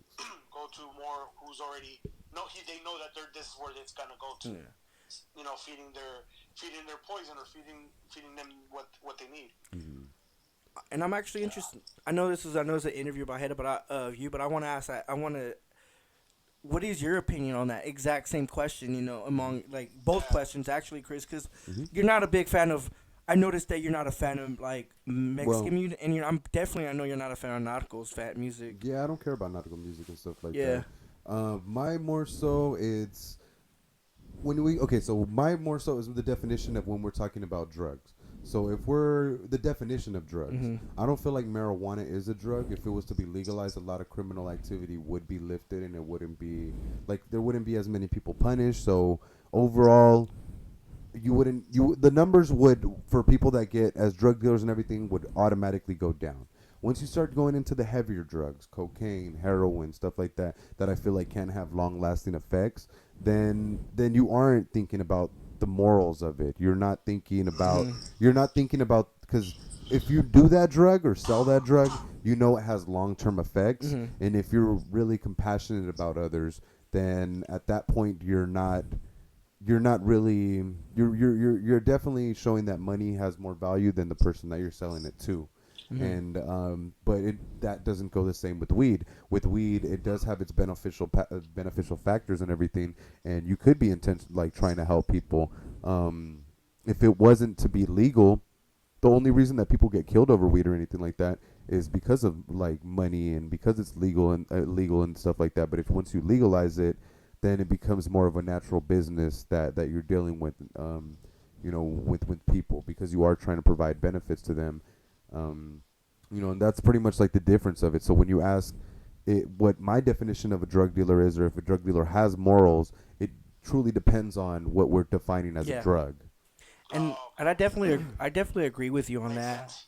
because a lot of people, if a lot of people, and then I mean, with greed, I'm obviously money. People get Mhm. killed over weed. It's because of money. But But really, if there's no weed, yeah, if there's there's some no weed, money in weed, then you can't really have that greed there. If cause you're really trying to benefit and help people, then benefit and free that plant. Cause I've when I used to smoke, I remember a lot. Most of the people that legit directified just about weed, they were the most peaceful people I ever met. And even walking to a cannabis store is you just go in and you're like, damn, these people are really happy. You know, very, very humble, very nice. You know, is nothing about greed. Cause most potheads are very happy and not greedy. You know, and but when you get to the heavier drugs, you know, that's where shit gets violent. You know, because Yeah. and I have another question. Us being, Mexican, of Mexican descent, um, how would you feel on the war on drugs if the American government intervened with the military?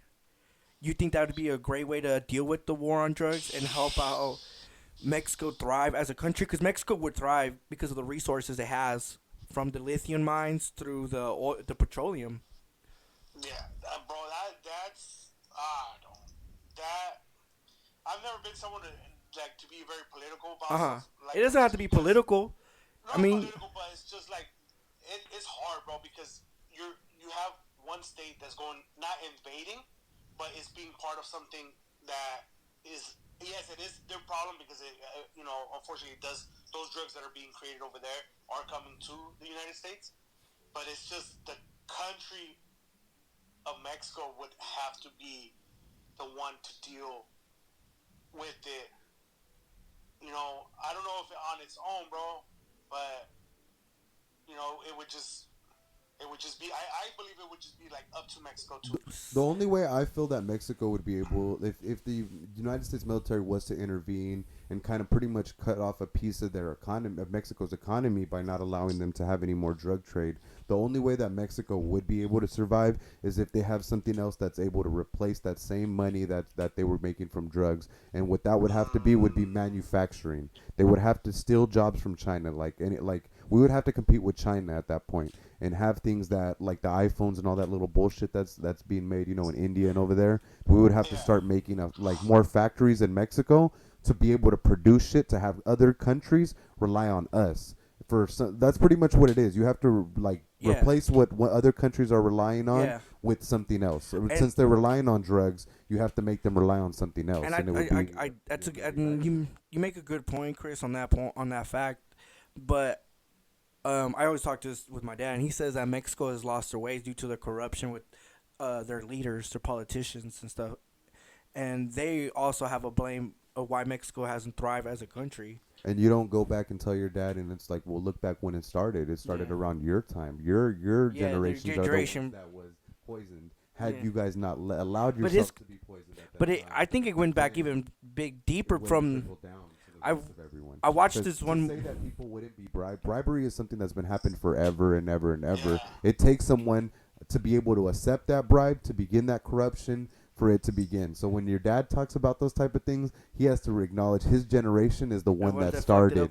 But I think I remember watching a movie and talking about corruption. And I heard it's been like even before his time. It's like the ones before it. Back when Mexico was released from dictatorship. Because at one point they were a dictatorship with Porfirio Diaz, and then that's when it started too. So I mean, it's just probably years and years of Yeah, it's yeah. embedded in our culture. And now Yeah, I mean, not.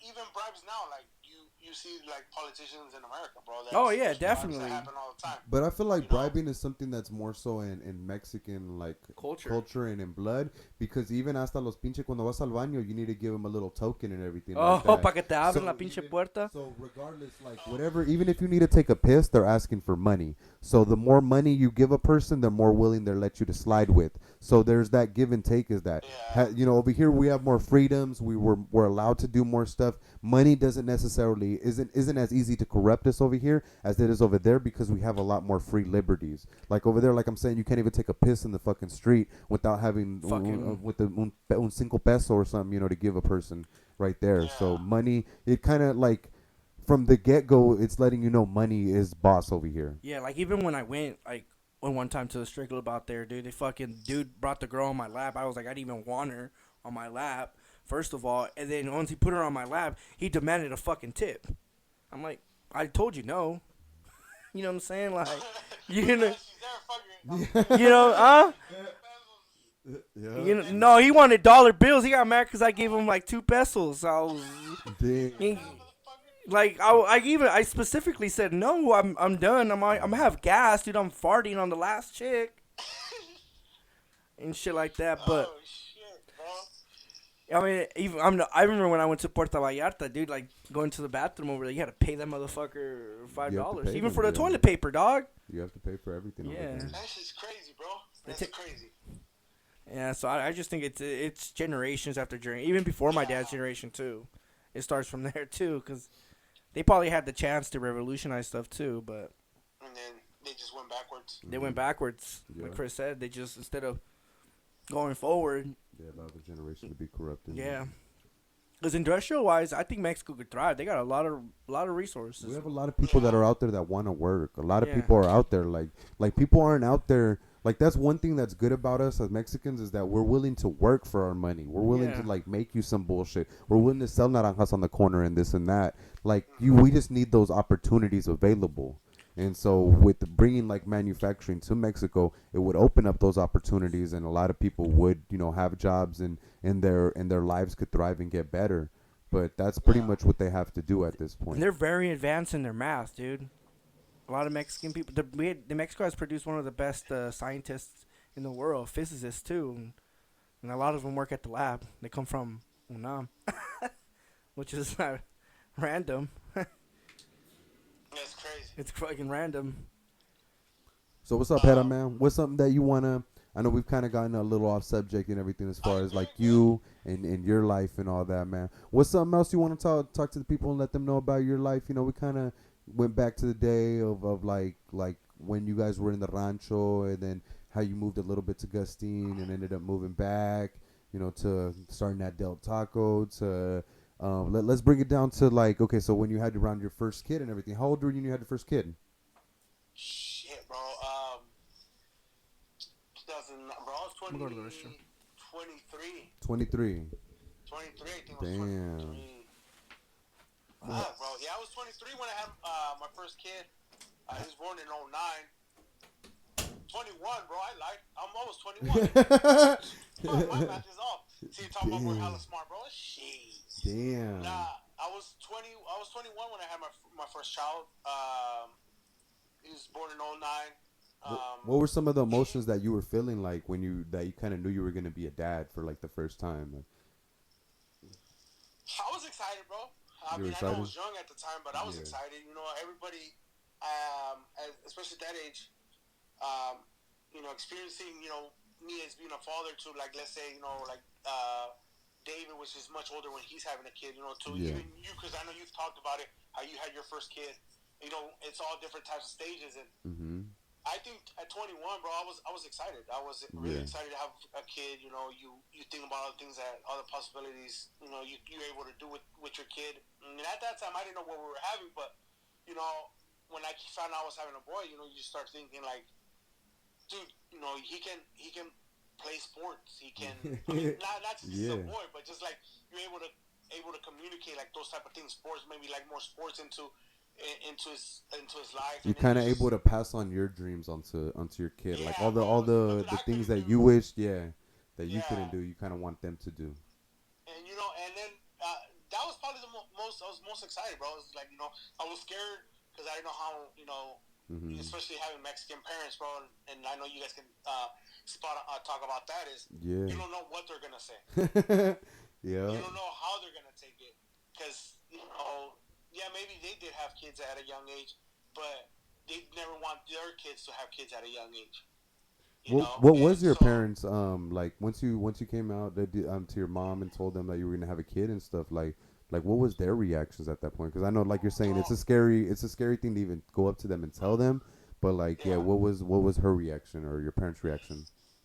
Bro, I'm gonna tell you the biggest thing I remember from that time I found out we're having a kid. Mm-hmm. I get home And at that time, I don't know if you guys remember, but remember that Paquito used to have the bulldogs, the pit bulls, Yeah, the yeah, brown ones. yeah. I got one from Paquito at the time. He gave me one. It was just like the mom. It was brown. You know, I called his name was Brownie. I remember getting home. I sat on my bed, bro, and I started thinking about like everything hit me when I got home. I'm like, now, what are we gonna do? Where are we gonna stay at? You know, where I was living at the time with my parents, it wasn't big. You know, I didn't know how we were gonna fit in one house, where we are gonna do all these type of things, and everything runs in your head. All I remember is I sat down, bro. My dog walked in there. He jumps on me, bro, and like I felt like he knew like You needed to something was calm wrong. down. Yeah. And like he just laid on my lap, bro, and it's like looked like he was hugging me, like everything was gonna be okay. And then like my mom walks in and she was just talking to me, and I just told her right there and then, like, hey, this is going on. And Was she all supportive and everything from that point? She was like, okay, we're gonna work this out. We're gonna figure it out, and we got this, or was she kind of leaving it up to you, like okay, so what are you gonna do at this point? no, you know what? I felt like she was really supportive. I feel like Mm-hmm. my mom's been really supportive of, even but not saying my bad decisions, but on things I probably she's just been there to support, Yeah, yeah, yeah. and so my dad's more like, well, what are you gonna do? What's gonna happen now? How are you gonna, And then it's just like all you can do is just I work feel to have like the money and the resources to get what the baby needs. I feel like that's like every like as a man like men kind of since we're the ones that have to be the providers and shit like that Yeah, they kind of like that's kind of like their response. Like I feel like yeah, like if my kid was in the future like to tell me that he's having a child young at a young age and everything, it's like all right, well, what are you gonna do? Like this is kind of your responsibility, your yeah. decision. Like you like I don't know. I do feel like it's a different reaction you would get from a woman than you would from a man. From Like a exactly, woman, I bro. feel Yeah. like it's more like, oh no, we could get through this, we could do it, da da da. As opposed to like, all Yeah. right, well, what are you gonna do? Like from a man, you feel me? And you know what's crazy, bro? Then, and I'm not Hey, gonna say it you guys flips, gonna but talk to then check my your text dad message, but you can becomes more talk. supportive. Yeah. Hey, I'm gonna check a text message real quick, but you Go still ahead. could talk. You can still talk. Uh, Yeah. um, like I said, I just feel like your dad or the man changes after the baby's there. Hmm. It's not so much like, hey, what are you gonna do? It's like, hey, what do you need help with? Yeah. They start helping you because then they see like it. They see like they're not their child, but they see it so close. And then it's like any grandparents, love. They're gonna love their kids. They love their kids more they love their grandkids more than they love their kids. In a crazy weird way, they're different to them. Do you And feel like it's because like as we get older, we kind of since we've gone through life, we kind of know what's to expect, and then when it's our own kids that are having their kids, then it's like okay, we kind of know what they're about to go through. Like okay, let me help them out with this experience. I need to ease off a little bit. Like I need to. I know they're gonna need help. Like this isn't about to be some easy situation and stuff. And but you have to be older to understand that. Do you feel like that's true, and that's why they kind of do love their grandparent? I mean, their grandchildren more so than the affection that you would feel so as yourself from a parent. I think so, bro. I think that's why they're so affectionate, to their grandkids as opposed to when we were kids, because Mm-hmm. I think they don't have that much of a stress of what's gonna happen Mm-hmm. to the kids because as a parent, and you can, like I said, you could speak on this, is your stress is what's gonna happen to the kid if something were to happen Yep. to you. So like, and my case, like my parents, like I think that's why or my dad was more tough on us was because he wanted to make sure we were ready for life, not knowing what's gonna happen. Mm-hmm. You know, and then with the grandkids is they can able to step off of that and be more adoring because they know if something happens to them, they have parents that's going to be able to watch them or take care of them, and they don't have to be, um, you know, as they were with their own. Yeah. Yeah. So as we so like you said, you're having another kid and everything. You have what is it? Three boys at this point now. Yeah, Three three boys, and this boys. is you're about to have a fourth one, or you're No, about to no, have a it's my third. third one. Oh wow. This will be my third one. Yeah, and So. then after I had Isaiah, Mm-hmm. I had Gio, in 2015. Do you feel like that Um, was easier, having gone through and kind of been through like the struggles of being a first parent and everything like that? Do you feel once the second time came around, it was a little bit easier, or do you feel like you still kind of encountered those same challenges that you felt that you had with your first child? you know what, bro? I actually felt like it was easier for me to handle. Yeah. As in like as a dad having another boy. Yeah. I think it was easier for me to take everything on and not be as uh, scared. But the Hmm. only thing that I was scared, or it was that having him with my fiance now Mm-hmm. is Yeah. it was her first kid. Yeah. So it's You kind of it's had to more. hold her hand through this experience. Yes, because I've Mm-hmm. been through it, and so I'm there to be like everything's gonna be okay. You don't have to worry about it. And I think we did really well with our child, with Giovanni. I think you know he's I think he's good. Yeah. We did really good with how we got through it. Now we're having our third one, um, Do you feel like she's and even more ready now? She's like, okay, I kind of knew the what to go through with the first child. Now you guys are both even more prepared to kind of take on this new challenge together. I think we are, bro. I think we're gonna be the like the best prepared we can be for the third child. We know what we need. Now third time you're able to know exactly what kind of chair you need, what kind of You got the what kind of formulas by this time down. you should what kind of stroller you're gonna get, or what kind of bed you're gonna get him. How many cribs you're gonna keep, because you're gonna Yeah. get one at grandpa. You're gonna get one on the go because you gotta take it to grandpa, to aunts and stuff, and you gotta keep the other one at home just in case he wants to Yeah. sleep in the Yeah. living room. So now you have all that, and then now you're not stressed like, okay, how many do I actually need, or what to be prepared for, the child. Yes, you're never prepared because, like I said, we're gonna have two kids, or we're having the third child, or second child with my fiance. It's my third child, and so we're gonna be really as best prepared as we can. Do you have any You probably, tips? we probably won't be all the way prepared, but I think we'll be good. Do you have any tips for David being a first time parent? Like kind of like you said, you going through the struggles that you first initially went through and everything like that. David's gonna. This is his first, and the struggles aren't gonna be necessarily the same, but they're still gonna be struggles. So Yeah. what would you recommend to him as far as this is his first step into parenthood of trying to navigate He, through all that? he's gave me some few advice off air. And, yeah, and I'm gonna give the one I think is the most important one to me. Hmm. You guys can speak on this.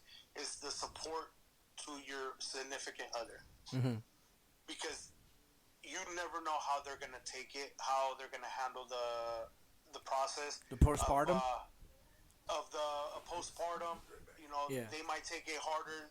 They might take it harder than somebody else. You know. Yeah, no, I actually spoke to her about the postpartum. She says that she's not really like stressed about it at all. I mean, I don't know, cause she hasn't been really hormonal and this. She hasn't. She's been good. Like from what I heard, different people's Uh, stories.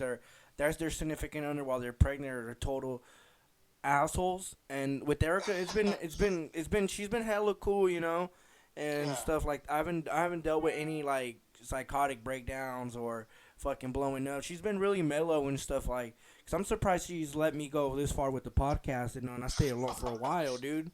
I Oh haven't yeah, been bro. home since Cause this. I haven't been home since like fucking 5:30, and she's been very supportive. And I asked her about the postpartum, and she says that she's not really too worried about it. I don't. that's good, bro. She says that I don't know if it has to do. Us Mexican probably don't believe in that shit. I asked her that. She said no, it's not that. It's just that she thinks it's genetically and that her mom didn't have it. My mom says she didn't have it, or they probably did, but they kind of brushed it off. I'm back, y'all. Yeah. And What are we but I talking was about? gonna tell her about the inducing when you told me about your firstborn, and I haven't talked to her yet about it, but I was gonna let her know because she didn't know what to expect in inducing. When they put the Knowing big needle her, in her back. yeah, and knowing her, she's probably fucking. No, I think that's something different. That's an Oh, epidural. That's epidural. epidural, bro. Yeah. You're tripping now. Inducing is like. I was like, hold up. I was like, Hedda just explained it to me earlier about what inducing is. And I'm gonna talk, cause she's probably on fucking YouTube looking fucking videos and shit. And she has me watching some videos, and I'm like, it's not that I don't want to. I'm not taking it serious. It's like I just feel like at that moment, at that time, whatever I saw in those videos, it's just gonna go out through my window. I'm gonna have to freestyle this shit, you know. And it's not. And it's not that I'm not being supportive. I just think I know I won't be like freaking out as much, you know. Maybe I'm 30 years old, dude. So I just think the age, me having this kid is probably like if I was younger, I'd be tripping balls. Yeah. Hard. Like, Yeah. but nah, like not worried. The only time they hit me, they're like, oh shit, I'm about to have a kid is actually when April hit. Now I'm just like, now I'm just kind of want to meet the dude, like, you know. Hey, my question to you, Dave, is Erica. She's a teacher, right? She's like an aide or something like that. Not a full teacher. Okay, so even with that, like, isn't that like her part of her job is to be prepared for the day? Yeah, dude, she's a control freak, bro. She gave me a. That's why, bro. I think that's. I mean, that's good, bro. Don't get me wrong, but I mean, it can be tough sometimes if she. You know what I mean? Yeah, cause she gave me a birth plan and stuff. So I've already created a playlist and shit of all the songs she had me throw in Wu-Tang, bro. Okay. She's a big Wu-Tang fan, so she wanted to enter the fourth Seven Chamber song because she hella likes that one in the mystery chest box. And fucking random. I was like, okay. I was talking. The Jason theme on there? No. No Jason theme. No. My kid is not a serial killer. You know what I was gonna throw in was the theme song for The Omen, dog. You know what I'm saying? But her. Oh fuck, bro. Omen, Because he could be born on the 6th, June 6th. I'm just. Oh fuck, bro! Imagine June 6th. That's not too bad. Nah, not too bad. Nah, because they already talked to her. Like I said, that if he's not ready to come out by the due date, they might induce her that day. Yeah. But who knows? But yeah, other than that, I don't. She's more. Yeah, she's very.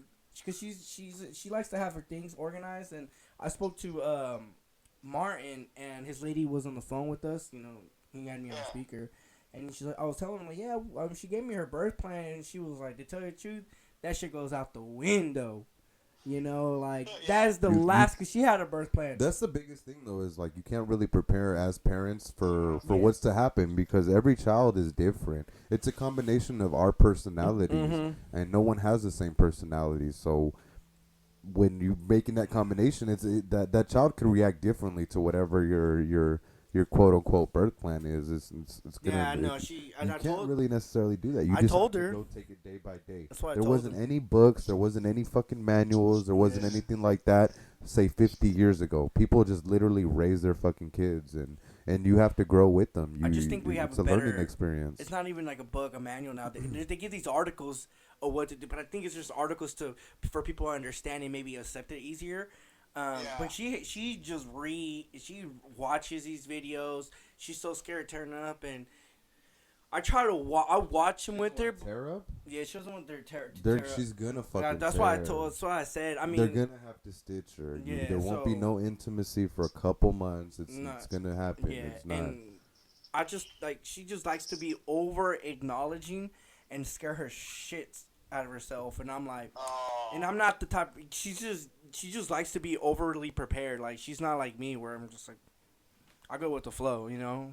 I mean, I've gotten a little better at planning my shit, but I don't really like planning shit because it doesn't go as well as planned. Yeah.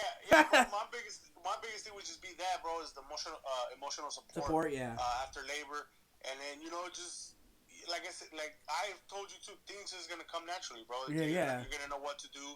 You're gonna know when to be there.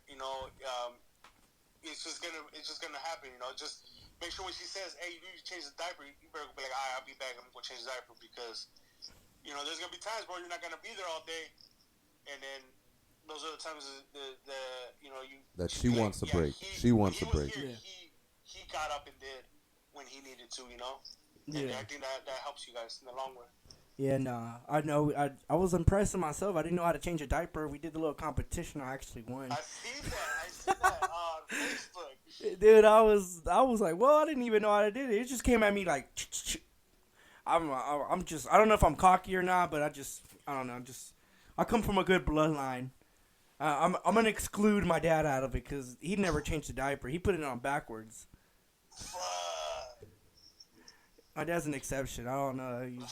Hey, so Hera, since you were saying that it's your fiance that's pregnant, when is it? Is there a marriage date in mind? Do you guys have like a certain month or what's the plan so far? Because as you said, it was your fiance. I didn't even know you were engaged at this point, man. He's been engaged for like since January, I think.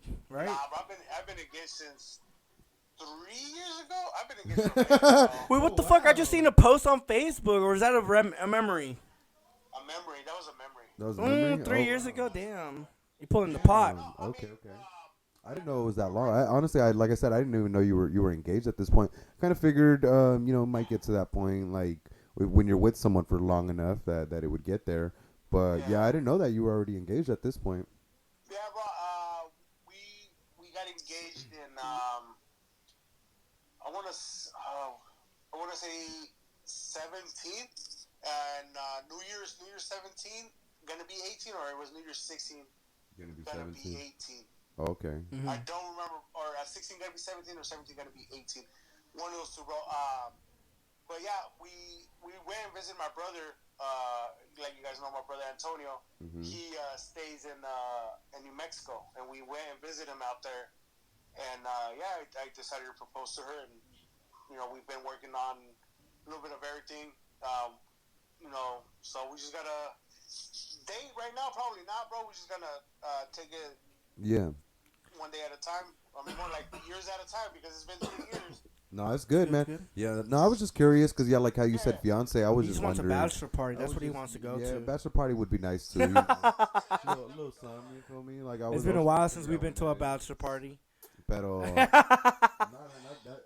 that's cool. Well, congratulations on that, man. Hopefully that all works out and there is a marriage date a little bit down the line. How did you actually propose to her? Was it just a midnight, here it is, like you kind of had your family already involved, or how did you break it down to that moment?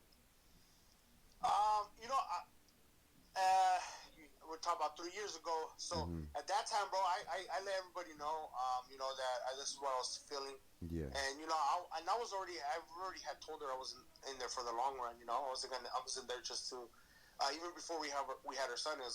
I told her this isn't a relationship. It's just gonna be a couple years here. If it's something that we're gonna be committed to, it's gonna be for long term. Yeah, you were looking for like your life partner at that point. You didn't want just someone. And this is when we first started talking and stuff like that, and then you didn't just want to sling that dick everywhere, huh? Yeah, bro. I ain't trying to do all that. You trying to cash I love how you just had to describe it being single. You just sling your dick everywhere, right? I mean, You pretty much do, bro. it happens. You You sling that shit anywhere you want. Yeah. Yeah, you do. you could, but sometimes that comes with repercussions. You know what I'm saying? That's like I got 3 kids. Slang it, huh? Just slanging it. Yeah, bro. And then I knew what I wanted, and that's why I decided, to ask her to marry me. In December, it was right after they had it was already New Year's, and then gave everybody the New Year hug like everybody does every year, and just got on my knees right behind her, and then sure enough, I told her, and she said so. So I said we're in it for the long haul. So we'll see when we get that wedding date going. So when you asked her dad for her hand, did they know, or you waited after she got proposed? It was kind of like little bit, like I kind of let him know. It's because at that time, bro. You probably brought it up and were like, he thought you were fucking around though, huh? You were like, I'm gonna marry your daughter, and then he was just probably like, yeah, right. Yeah, and then so like I did talk to her mom and let her know that that's what my plans were, and and everything was fine, everything was good, everybody, I'm hoping everybody accepted me. They haven't not told me anything yet, but so many years later, bro, we're still here and shit. So. Or you're still here. I'm still here. I'm still here kicking, bro. I'm still here alive and shit. So. That's what I'm saying. I met her pops. Intimidating dude. Hey. Oh, have you? Yeah, I came by the Super Bowl. Oh yeah. That's right. That's right. The Super Bowl. Yeah. Yeah. Which Super Bowl was this? I don't want to talk about it. Hey, 'cause they seem to replay one this year, but I don't remember if it was the same Super Bowl. Chiefs Niners, was it? Fuck Oh, you yeah, guys. I think it was that. Fuck I you think it was guys. that Super Bowl, I hope you can't see my finger, but I'm gonna throw it out. man. Fuck you. I'm flipping you off at the moment, dog. It's all love, man. Nah, it's cool. I'm a little salty though. I'm not gonna lie, man. Because I'm pretty sure the Broncos have had a Super Bowl more recently than the Niners, huh? Hey, and I'm just saying this not to throw it out. You probably had a lot of more heartbreaks though. No, yeah, we did have a heartbreak against Seattle. I'm not gonna lie, bro, that shit was bad. That went real bad. Hey, but we are officially won a first Super Bowl in Levi Stadium before the Niners did, bro. Yeah. They did against Cam I'm Newton. just saying, bro, Super Bowl 50. Yeah. Denver Broncos. I was working Stadium, there. bro. I don't even. Super Bowl California, bro. Hey, what happened, man? Why didn't you get tickets to that game, man? That was your team and everything. Why wasn't Shit, you bro, up? I just got those $6,000. When I heard that shit was going out that house, like, yeah, bro, I'm definitely just gonna work. You should have just put it on a credit card. You should have just put it on a credit card. Fuck it. Fuck, bro. Yeah, bro, I hella wanted to go, bro. I that's probably one of the biggest things I regret. Not going to Besides, Super Bowl I 50. mean, there's a bunch of other things. Having Not going out there your during home the Super Bowl. team here this close to you during an iconic Memorial Year 50. It was Yeah, bro. easy. Fucking, yeah, bro. Beat the MVP. Beat the MVP. Smack the boy. Smack the boy. My boy Von Miller was the MVP. Yeah. But he was MVP of the Y'all season. fucked Cam up Newton. so bad, y'all left Cam Newton out of a job this year. That's how bad. That's how bad. That's how bad it's been lingering. What else is that? It still stems from Super Bowl 50. Yeah. What do you think about your new quarterback? What's his name? Dreadlock or Dulock? Oh, wow. I don't know your quarterback's name. I don't give a shit about your quarterback. I just want to hear your opinion. Come from the one that has Gorop a choke.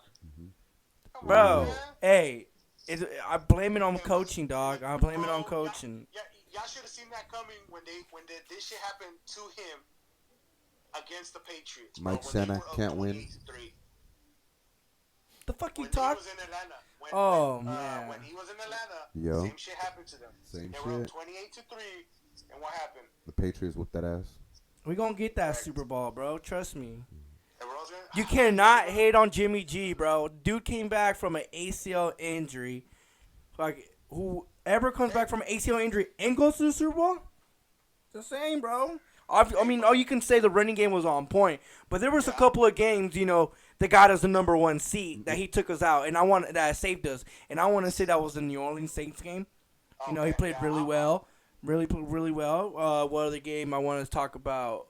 I think he did good on the Seattle game. He was averaging pretty good. I just felt like we should have just ran it more. If it was working for us, we should have just fucking ran it. But it is what it is. You know what I'm saying? You just can't give that motherfucker any time, bro. That's been the worst thing about all this bullshit and everything. There's no sports, man. Like right now, we haven't had shit to watch, nothing. It's just been fucking nothing. Bro, and I think the UFC? biggest thing about and I would say our circle is like everybody that we know, like that goes from from French camp to you guys to us, whatever, is that we're all Laker fans, bro. Oh, like, man, there's we would've not that I know of in our circle. Right now, not a single non-Laker fan. We would have been in the playoffs right now. We Dogging. We would have been waiting for that parade. I like how you said that. That's probably been the biggest upset, bro, is that we cannot finish the season. I mean, the season's still up there. They're still gonna see what they're gonna do. It's a possibility, but it's not likely. Yeah, I mean. Yeah, bro, it's not looking good. That's all I know. You know what I mean? And bro, the Lakers would have had a championship. I mean, Number Yeah. 18. we just went on a fucking 3-0 streak, bro, against 3 top teams. We was Right before killing the shit shit. started going on, bro, and then fucking that's it. We're done. They Yeah. said no more, bro. I was like, what? It only took a player to get infected, and that was it. Man, I was having fun this season too. I was going to a lot of games. No, I I was know out you there. were. It was Yeah, a good I see you season. guys out there at the Laker King games and Oh shit. yeah, man, I looked like a baller that day. I'm not gonna lie. For my birthday, I don't think I could ever go to a game like that anymore, bro. I swear to God, I was feeling like a boss, bro. Hey, how'd you guys get What? those tickets? So my girlfriend, the CEO that she works for actually has King season tickets. So he just has them all on deck all day. And so normally what he would do for the employees is he would raffle off the games. Like he would pick the games he would want to go to, and he would separate those. And then like my girl, she requested that if we could go to the Laker game and shit. And then for like random ass games, he would just like raffle them off to the staff. And so whoever would want to go, like if he didn't want to go to it, instead of letting those tickets go to waste, he would, just be like, okay, well, everyone who wants to enter the raffle, go ahead and enter, and then you guys will be able to go to a game. So we had went to one prior to that Laker game, and but my girlfriend, yeah, she had requested, like she had asked her boss, she was like, hey, can you set those aside for me? And that's fine. I don't even have to enter any other raffles or anything. Just set those aside, and he was cool about it, dude. And he set that shit to the side. But since it was kind of my girlfriend, the one that was also in charge of like the raffle thing, he like if there wasn't a raffle, like she pretty much had the tickets, and it's like, all right, well, if you gotta like, might as well go, not let the tickets go to waste and shit. And so that's pretty much how that situation was going down. Like I was lucky enough to just mooch off those season passes. And I happened to be that one on my day, the day before my birthday, so he gave me a little gift. Hey, there was still a Laker King game in April, right? Yeah. It was. See, and I was trying to make it to that one, bro. I think it was the weekend of my son's birthday, and that's when all that shit happened. Is when people. That's when it's I mean, at that time, I believe there was no more games, but right that weekend, bro, was that Saturday. That's when that whole weekend is when I ended up getting sick on that Monday, and even if I could have gone, bro, I fucking wouldn't have been able to because they had already closed down the season. Yeah, man, that's just The only thing we can enjoy is UFC and beer now. and beer. Yeah, bro. I mean, I'm a big fan of beer like you guys, bro. I can't do IPA. Have you been drinking more now that you've been chilling at the house, or nah, or just pretty much? Bro, have you noticed like any other? You picked up a habit or not? Bro, I started eating better. That's a good habit. That's a great habit. That's a good habit. It's not a. Yeah. No, I know. Okay, so yeah. So right before I got sick, bro, it went because we were already put in a shelter in place. I was drinking a lot more. I've been doing that a lot. Yeah. Bro, I started. I know. I kind of stopped. With the Modelo, the mango chili ones. Yeah. Oh, those are the new ones, huh? Bro, those are fire. Bro, those are my favorite. Are they the ones with the are those the ones with in a black can, right? Nah. They just. They're like mango chile. They say chile on the front end. Yeah, it's a mango chile. It's like the chile. It's like the salt lime ones that's green and white. It's white and orange. Yeah. How good are they? They're really good. But fuck, bro, they're fire, bro. I recommend them because they're hella good. Because I can't drink IPAs, bro. I can't do that harsh taste. Yeah. Not man enough. Taste, bro. Well, it's not harsh, but the bitter taste. It's not man. You're not man enough, dog. Huh? You're not man enough. Yeah, fuck, I know. Yeah. Bro, I tried. I mean, don't get me wrong. I've No, tried I'm them, just like, fucking with you. Dust Bowl, the regular Dust Bowl, bro, and it's just the bitter taste, bro. You just stick to the taco truck, yeah. That taco truck is bomb, taco dude. Truck's fire. Yeah, taco truck's fire. I started drinking 805s. 805s is really good, bro. Head up. I know they're not fucking APAs, but Hey, I gotta make you a michelada with the 805. Well, not with the 805, with the fucking taco truck. Fucking dogs, all Mexican beers, bro. Yeah. It gives it a fucking better flavor. To me, that taco truck, bro, is I feel this is just my opinion. I'm not like a beer type of guy. Where I'm like, I know what this tastes like. But like to me, that taco truck, bro, tastes a mix between a Modelo and a Corona. Yeah, that's pretty much what I feel like too. Like they were kind of trying to go for and really. shit. I thought it was like. Has like that taste. I thought it was like, to me it was like a Victoria and a Pacifico, bro. Nah, bro. But you could tell it has that Mexican flavor. I don't know what it is that makes a beer taste Mexican, but they got it. I know what you're talking about. I know exactly what you're saying, Like bro. Pacifico, Dos Equis, Yeah. Modelos. I have Like they have that taste, man. It's not. I don't know. Yeah. my brother got me because you probably listen to my brother's podcast, right? So he got me into this Mexican style lagers kind of, but it's made by here in the States. It's called the Revision, and it's not bad, but ain't nothing compared to the fucking. That's not the reposado one, It's or the reposado. yeah. Hey, let's give a shout out to David because he actually said lager, not lager. Hey. Hey, fine. It's Yeah, he time. corrected it. Fine, No, because okay. David, he had to correct him on that. Fuck I that. was letting David say whatever. I was like, Yeah, this motherfucker just lets me fucking drown, dog. It lets me just drown. you want, man. I guess he's oh fuck it, and then my brother goes, "You notice he said lager?" I was like, yeah. Yeah. Like, yeah, fool, like, thanks, dude. You're supposed to criticize me and help me out, but fuck you, dude. Nah, but yeah, it's a pretty good lager. It's called Revision. Revision. Well, that's the Check it out, company, bro. but the beer's called Repaso. Repasado. Repaso. Oh, repaso. Repaso. I thought it was repasado. No, I should have just let you just talk it out, fool. I should have No. just let you I drown. thought it was, even Fuck. last time when I was drinking, I thought it was repasado, like. Nah. Well, if it's a repasado, fool, there would be a D at the end. I know. Well, I was thinking like tequilas. You know how they have Oh, repasado tequila. Reposado. I Yeah. was thinking it was like that. Nah. When I had first drank them, Yeah. now I'm looking at it and I see the thing. But when I initially first brought them, Yeah. I was like, oh, repasado. I was like a beer that's aged. It's not. It's bad. It's pretty good, but actually, we had the Mac Dre version beer on Saturday. I heard that too, and I seen Vic. Shout out to Vic. We win it. Vic Well, Salazar. He posted the picture of the cans. I took Yeah. them Yeah, Oh, David you had took went. him? David had went fishing with him that morning. that and shit. morning. I went fishing with them, Okay. so we decided to go to Adrian's ladies pub to go. I wanted to go specifically to pick that beer up. Oh shit. And we went, and then I told Vic about it, and Vic was like, "I want to get some," because he doesn't really drink anymore. And for real? no, he doesn't. That's a surprise. Yeah, he doesn't. He's a shroom advocate. Mm-hmm. I mean, I'm not putting him on blast. He said he's proud to be in a shroom advocate, but He's just all natural now. he's all natural, organic, bro. If it's not Okay. organic, if it's not made, if it's If it made doesn't by grow man, from he the won't. ground, then you don't want it. Yeah, he don't want it.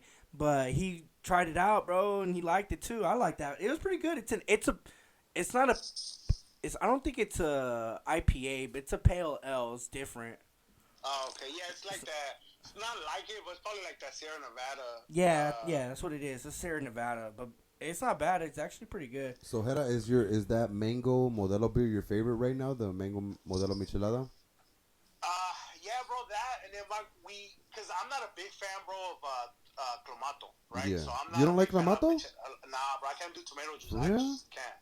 Damn. bro. The other one is the tamarindo michelada. That one's good too, bro. Oh, 'cause that the sounds I tomato don't juice, really like that one too Eh, much. Is it? That shit's Mhm. fire too, bro.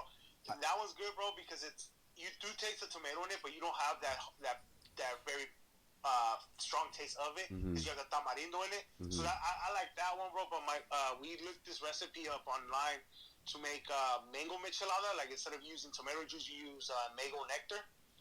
And then you put beer in it, bro. That's just fire too. Like Does your way, girl man. like normally doing that shit, like getting down and making like little mixed drinks and doing all those like little things that she sees online like that, or Yeah, you bro, guys we experiment and all did- that? Yeah, we did that one, and then she did another one. Ciroc came out with, I think it's watermelon. I want to say a watermelon Ciroc, or it's a summertime Ciroc. I don't remember. It's but they only bring it out during the summertime, bro. And it's called. Is that the one that tastes like cocoa or no? Like nah, pina bro, colada or no? There's a white one. No, this one's a red one. Oh, okay, okay. I think it is watermelon, bro. I think it's a watermelon one, but they only bring it during out the summertime. And she found it's called like a hot girl summer. It's supposed to be that with I don't know what else she puts in it, bro, but it's just fire too. Even though it sounds a little girly, bro, but that's just pretty fire too. That's now that you're talking about the mango michelada. I found a mixture. I don't know if you probably seen it around. You see me probably advertise it on the Instagram. It's Is it by Las Cejas. Cejas, or- Yeah, he has a mango one, and that shit is delicious. And I mix that shit with the taco truck. Le pongo chamoy. Because I know that was a company that started over here in Stockton. Yeah, and actually, stuff. I followed it, dude. Yeah. I don't. Fucking- You know what, bro? I don't remember. I've heard of it, but I That don't shit's remember seeing it. I'm pretty sure that it might be, bro. I used to play soccer with the dude. that shit's popping up over here in all these little liquor stores. So that whoever that guy is, he has a good connect over here that he's able to get Dude, he's his from here. he's able to get his little michelada mixes into the stores out here and shit. I know. Hey, you know what, bro? I might be wrong, but I think I might have, or I might be. You guys might be right. He might have some out here, bro. Mm-hmm. But it might be just certain liquor, and it's only like liquor stores. I seen him at Mexican. Go to Mexican stores. I want to say the one in by Cardo's house. I don't know the name of that. That one. That's where I bought it because I actually I know the guy. I used to play soccer with him, so I know him since I was a kid. So I seen him and I followed him from Antigua all the way to Salida. And I told him, hey, because I know the dude. Hey, Jesse, can you shoot me? Sell me one of those? And he's like, yeah, I got you. And I bought 2 of them, and I bought 2 cups. Okay. But yeah, he's. Yeah, cause there was that one, bro, and I don't know if you guys. I've never tried it, but it's called La Bomba. No, I've never. No, I haven't had that one. Bro, that's a michelada mix, and that one. A lot of people it's been online too, bro. I've never seen it out here. I think Fresno, it might be the closest. Yeah. The closest you can get it, bro, because I think it comes from LA this way. Mm-hmm. But they said that they have a good mix too, bro. Like a good michelada mix, but I don't know. 2 hours.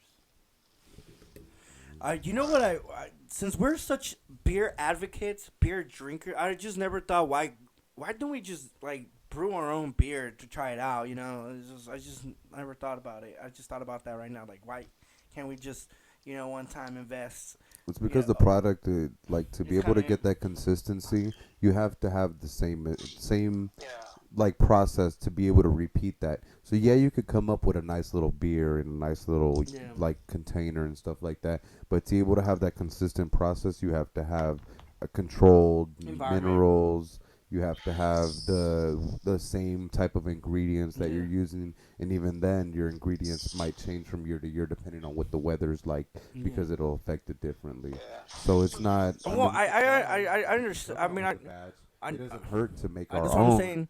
But like we're not gonna be bottling shit because it's not. I'm not saying to make it big, but I mean, if we do, I mean, if there's a way you could document a fucking formula, write it down. But I mean, other than that, I've been like, we should just try it and just see how it goes. Fuck it, I mean, come on, fuck it. You can't, like you said, because I know, isn't there you can buy something online where they sell the little kits. They sell the kits at Walmart. I bought one at Walmart. But I think your best bet would be to. I know it's kind of like on a bigger sword. I'm about to say, but like, would be like invest into a like a brewery, a small one, because then if you're investing, you maybe be able to put your toes in and have them. Hey, since I'm investing, I think that'd probably be the best way to start making your own type of beer. Start our own Mexican lager. Hey, speaking of Mexican lagers, have you guys tried the new Modelos? Which new Modelo? There's a new Modelo. There's a blue. It's there's still bottles, but one's like a blue case. And it was a red case. Nah, dude, I haven't seen any of that. They're aged in tequila barrels, the beer. What the fuck? No, I haven't had that shit. I went to Safemart yesterday. And I went to, because they got a room where they have all these different types of craft beers. And then Erica walks up. Huh? The one on Oakdale Road? Yeah, the one on Oakdale Road. Yep. Yeah. So she goes all the way to the back where they actually have all the Mexican lagers, all the Mexican beers. And she points out a Modelo, and it had a mango flavor and a strawberry flavor, but it's in a black can. What the fuck? Yeah, they were like little out, like the smallest of Victorias. And she said, like, oh, yeah. And I was like, what the fuck? I didn't really go all the way over there to personally see it, but because I was busy looking for the repasos. Yeah. And she told me it has this, and I was like, what the fuck? I didn't know they make. That's when you said there's a mango one, I thought that was it. But no, these are different. Because I know they have the Corona Frescas where like they're mixed drinks in a can. Those are pretty fire too, bro. I thought it was something like that, but like by Modelo, like it's like a mixed drink in a can. Yeah, no, definitely no. This is I don't know what shit. I gotta go check it out on Oakdale. Yeah, I'm about to go back that way, bro. Fuck, I might just shoot right now. So I know we've already been. Bro, since fucking I got sick, so I'm keep it off for a minute, see, go from there. Yeah. So I know we've already been kind of taking up a lot of your time, man. We've already getting close to 2 hours and everything. So what's pretty much next for Gera? So Gera right now he's about to have another baby. He's recovering as we speak. What's something that you're planning for your future as far as like pretty much what's next for Gera, man? What's next? Fuck, bro. My biggest thing is trying to get my own spot. You know, I think Hmm. that's something, It's a big goal that a and lot of this, us have. yeah, bro, Mm-hmm. and it's something that I think is probably like next on my priority list is trying to because I'm already gonna be with three kids, bro. Which my oldest doesn't stay with me all the time. Yeah. He stays with his mom and stuff. So, but having three kids and then being in a room with my parents and stuff, my sister, I think that's probably next on my priority list is try to get my own spot. Mm-hmm. And go back to work, bro. Like, Hmm. ready to go back to work and see what happens from there. Yeah, man. Yeah. No, that's good. So we're definitely looking forward to seeing that. Hopefully, you are able to get your place in the future. Hopefully, all this bullshit that's going on and everything does help out the market and allows us and make it a little bit easier for us to get a Yeah, home and everything. So hopefully it does go that way. Um, but yeah, Hera, you know what? We definitely appreciate that you took out the time to like just chop it up with us. Even it would have been probably cool to have you here in person, but you're here still recovering as we speak, and but just taking out that time in general, we definitely appreciate, man. Like Thank you, man. you taking that time out for us. nah, bro. Like I told Dave, all you guys gonna do, bro, like I said, I enjoy your guys' podcast. Keep doing what you're doing. We'll set. Once everything gets better and I'm able to leave the house, be around people. Well, I mean, I'm around people, but like, so we can actually do another one, and we'll do one in person. Yeah. You know, and we'll go from there, bro. But I appreciate you guys having me, man. Thank you. Even if it's through a phone call. Yeah, yeah. Yeah. No, we, You we, know we what I mean? definitely appreciate it, man. No, Because definitely. your story is one of the ones that we wanted to also get. To not only because it's the hot topic of the coronavirus bullshit and everything like that, but because like for me, you were someone that I do like was a part of like my youth and everything, and even now into adulthood. Even though we don't speak as frequently as we used to and Yeah. everything like that, you were still someone that was definitely more a part of our youth. Like as Ricardo started introducing me to people, you were one of definitely the first people that we were introduced to, and even just those memories as we spoke on earlier of me and Ricardo riding the bus and just going to your house after work and everything like that. Like you, Yeah. you definitely impacted like a lot of my youth growing up and everything, just hanging out and chilling and we definitely wanted to hear from you more so as far as like that. And we definitely appreciate you telling us like a little bit about your life and your kids and everything, and we definitely wish you the well-being in the future, and hopefully you're able to achieve all your goals that we're outlining for yourself in the future and everything, man. We definitely appreciate it. I appreciate it, man. But like I said, appreciate you guys having us, for having me, with you guys, and talking a little bit. So thank you guys again, Uh huh. and keep doing what y'all doing, man. It's only the way to the top, man. That's all Oh, you can do from now. Yeah, Hedda, yeah. do you have any last words, David, for Hedda? You pretty much summed it up for me. Well, fucking well detailed, dude. Just stay healthy, man. Hope everything comes out, and then when hopefully this economy goes down, we become neighbors since we're all in Yeah, that area. that's pretty much I feel like a goal, like from at least us three that are in, I would say in this room. Well, a lot of goals for us. Our next goal is definitely to try to purchase our own homes and like try to have our spaces of our own and be able to raise our children in our own little areas and not necessarily feel like we're a burden on someone Yeah. else. Yeah. Hmm. Oh, So, man. All right, man. all Well, right, Hedda, thanks again, Heda, man. be safe, brother. Take care, bro. we I'll let you know appreciate. when the kid's born. I'll text you. All right. Yeah, let us know, bro. I We'll got be you. excited, man. I'll see you. I'll probably pass by Thursday. All right, for sure. For sure. Yeah. Make sure you guys come through, and because we got something for you too. So. All right, for sure, man. Thanks. Appreciate it. All right. All right. All right, Hedda, thank you again. Thank you. Talk to you later, man. Talk to you, man. See ya. See ya. Bye. Late. All right, y'all. That was the Hedda episode from the Chris and David podcast. This was our first remote interview that we were ever doing. Hopefully, the audio wasn't as bad.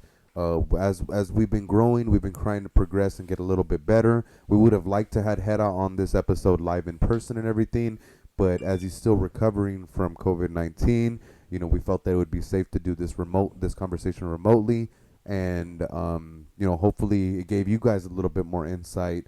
As far as those that are listening, to also know that someone also was affected by it, not just that it's some bullshit and this and Yeah. that. This kind of gives like a little bit personal feel to it, and their story is, their perspective of someone that's living through what is this hot topic of COVID-19 at this time. And I mean, we also, not just because he's COVID-19, but for others, our listeners, maybe that someone is poly affected, could benefit from his story and could help him get to it. Is that it's, everything's gonna be okay. You're gonna have a positive mind. Yeah, he definitely would Mhm. like the support and Mhm. stuff, and we're definitely here to support him and back him up and through his struggle. Like I said, thankfully he's one of our friends that he did test positive, but he wasn't affected severely. He Yeah. wasn't someone that was in ICU. He wasn't someone Was it a that ventilator? was attached to a ventilator and needing to survive, to continue to live. So we definitely appreciate the time that he took out.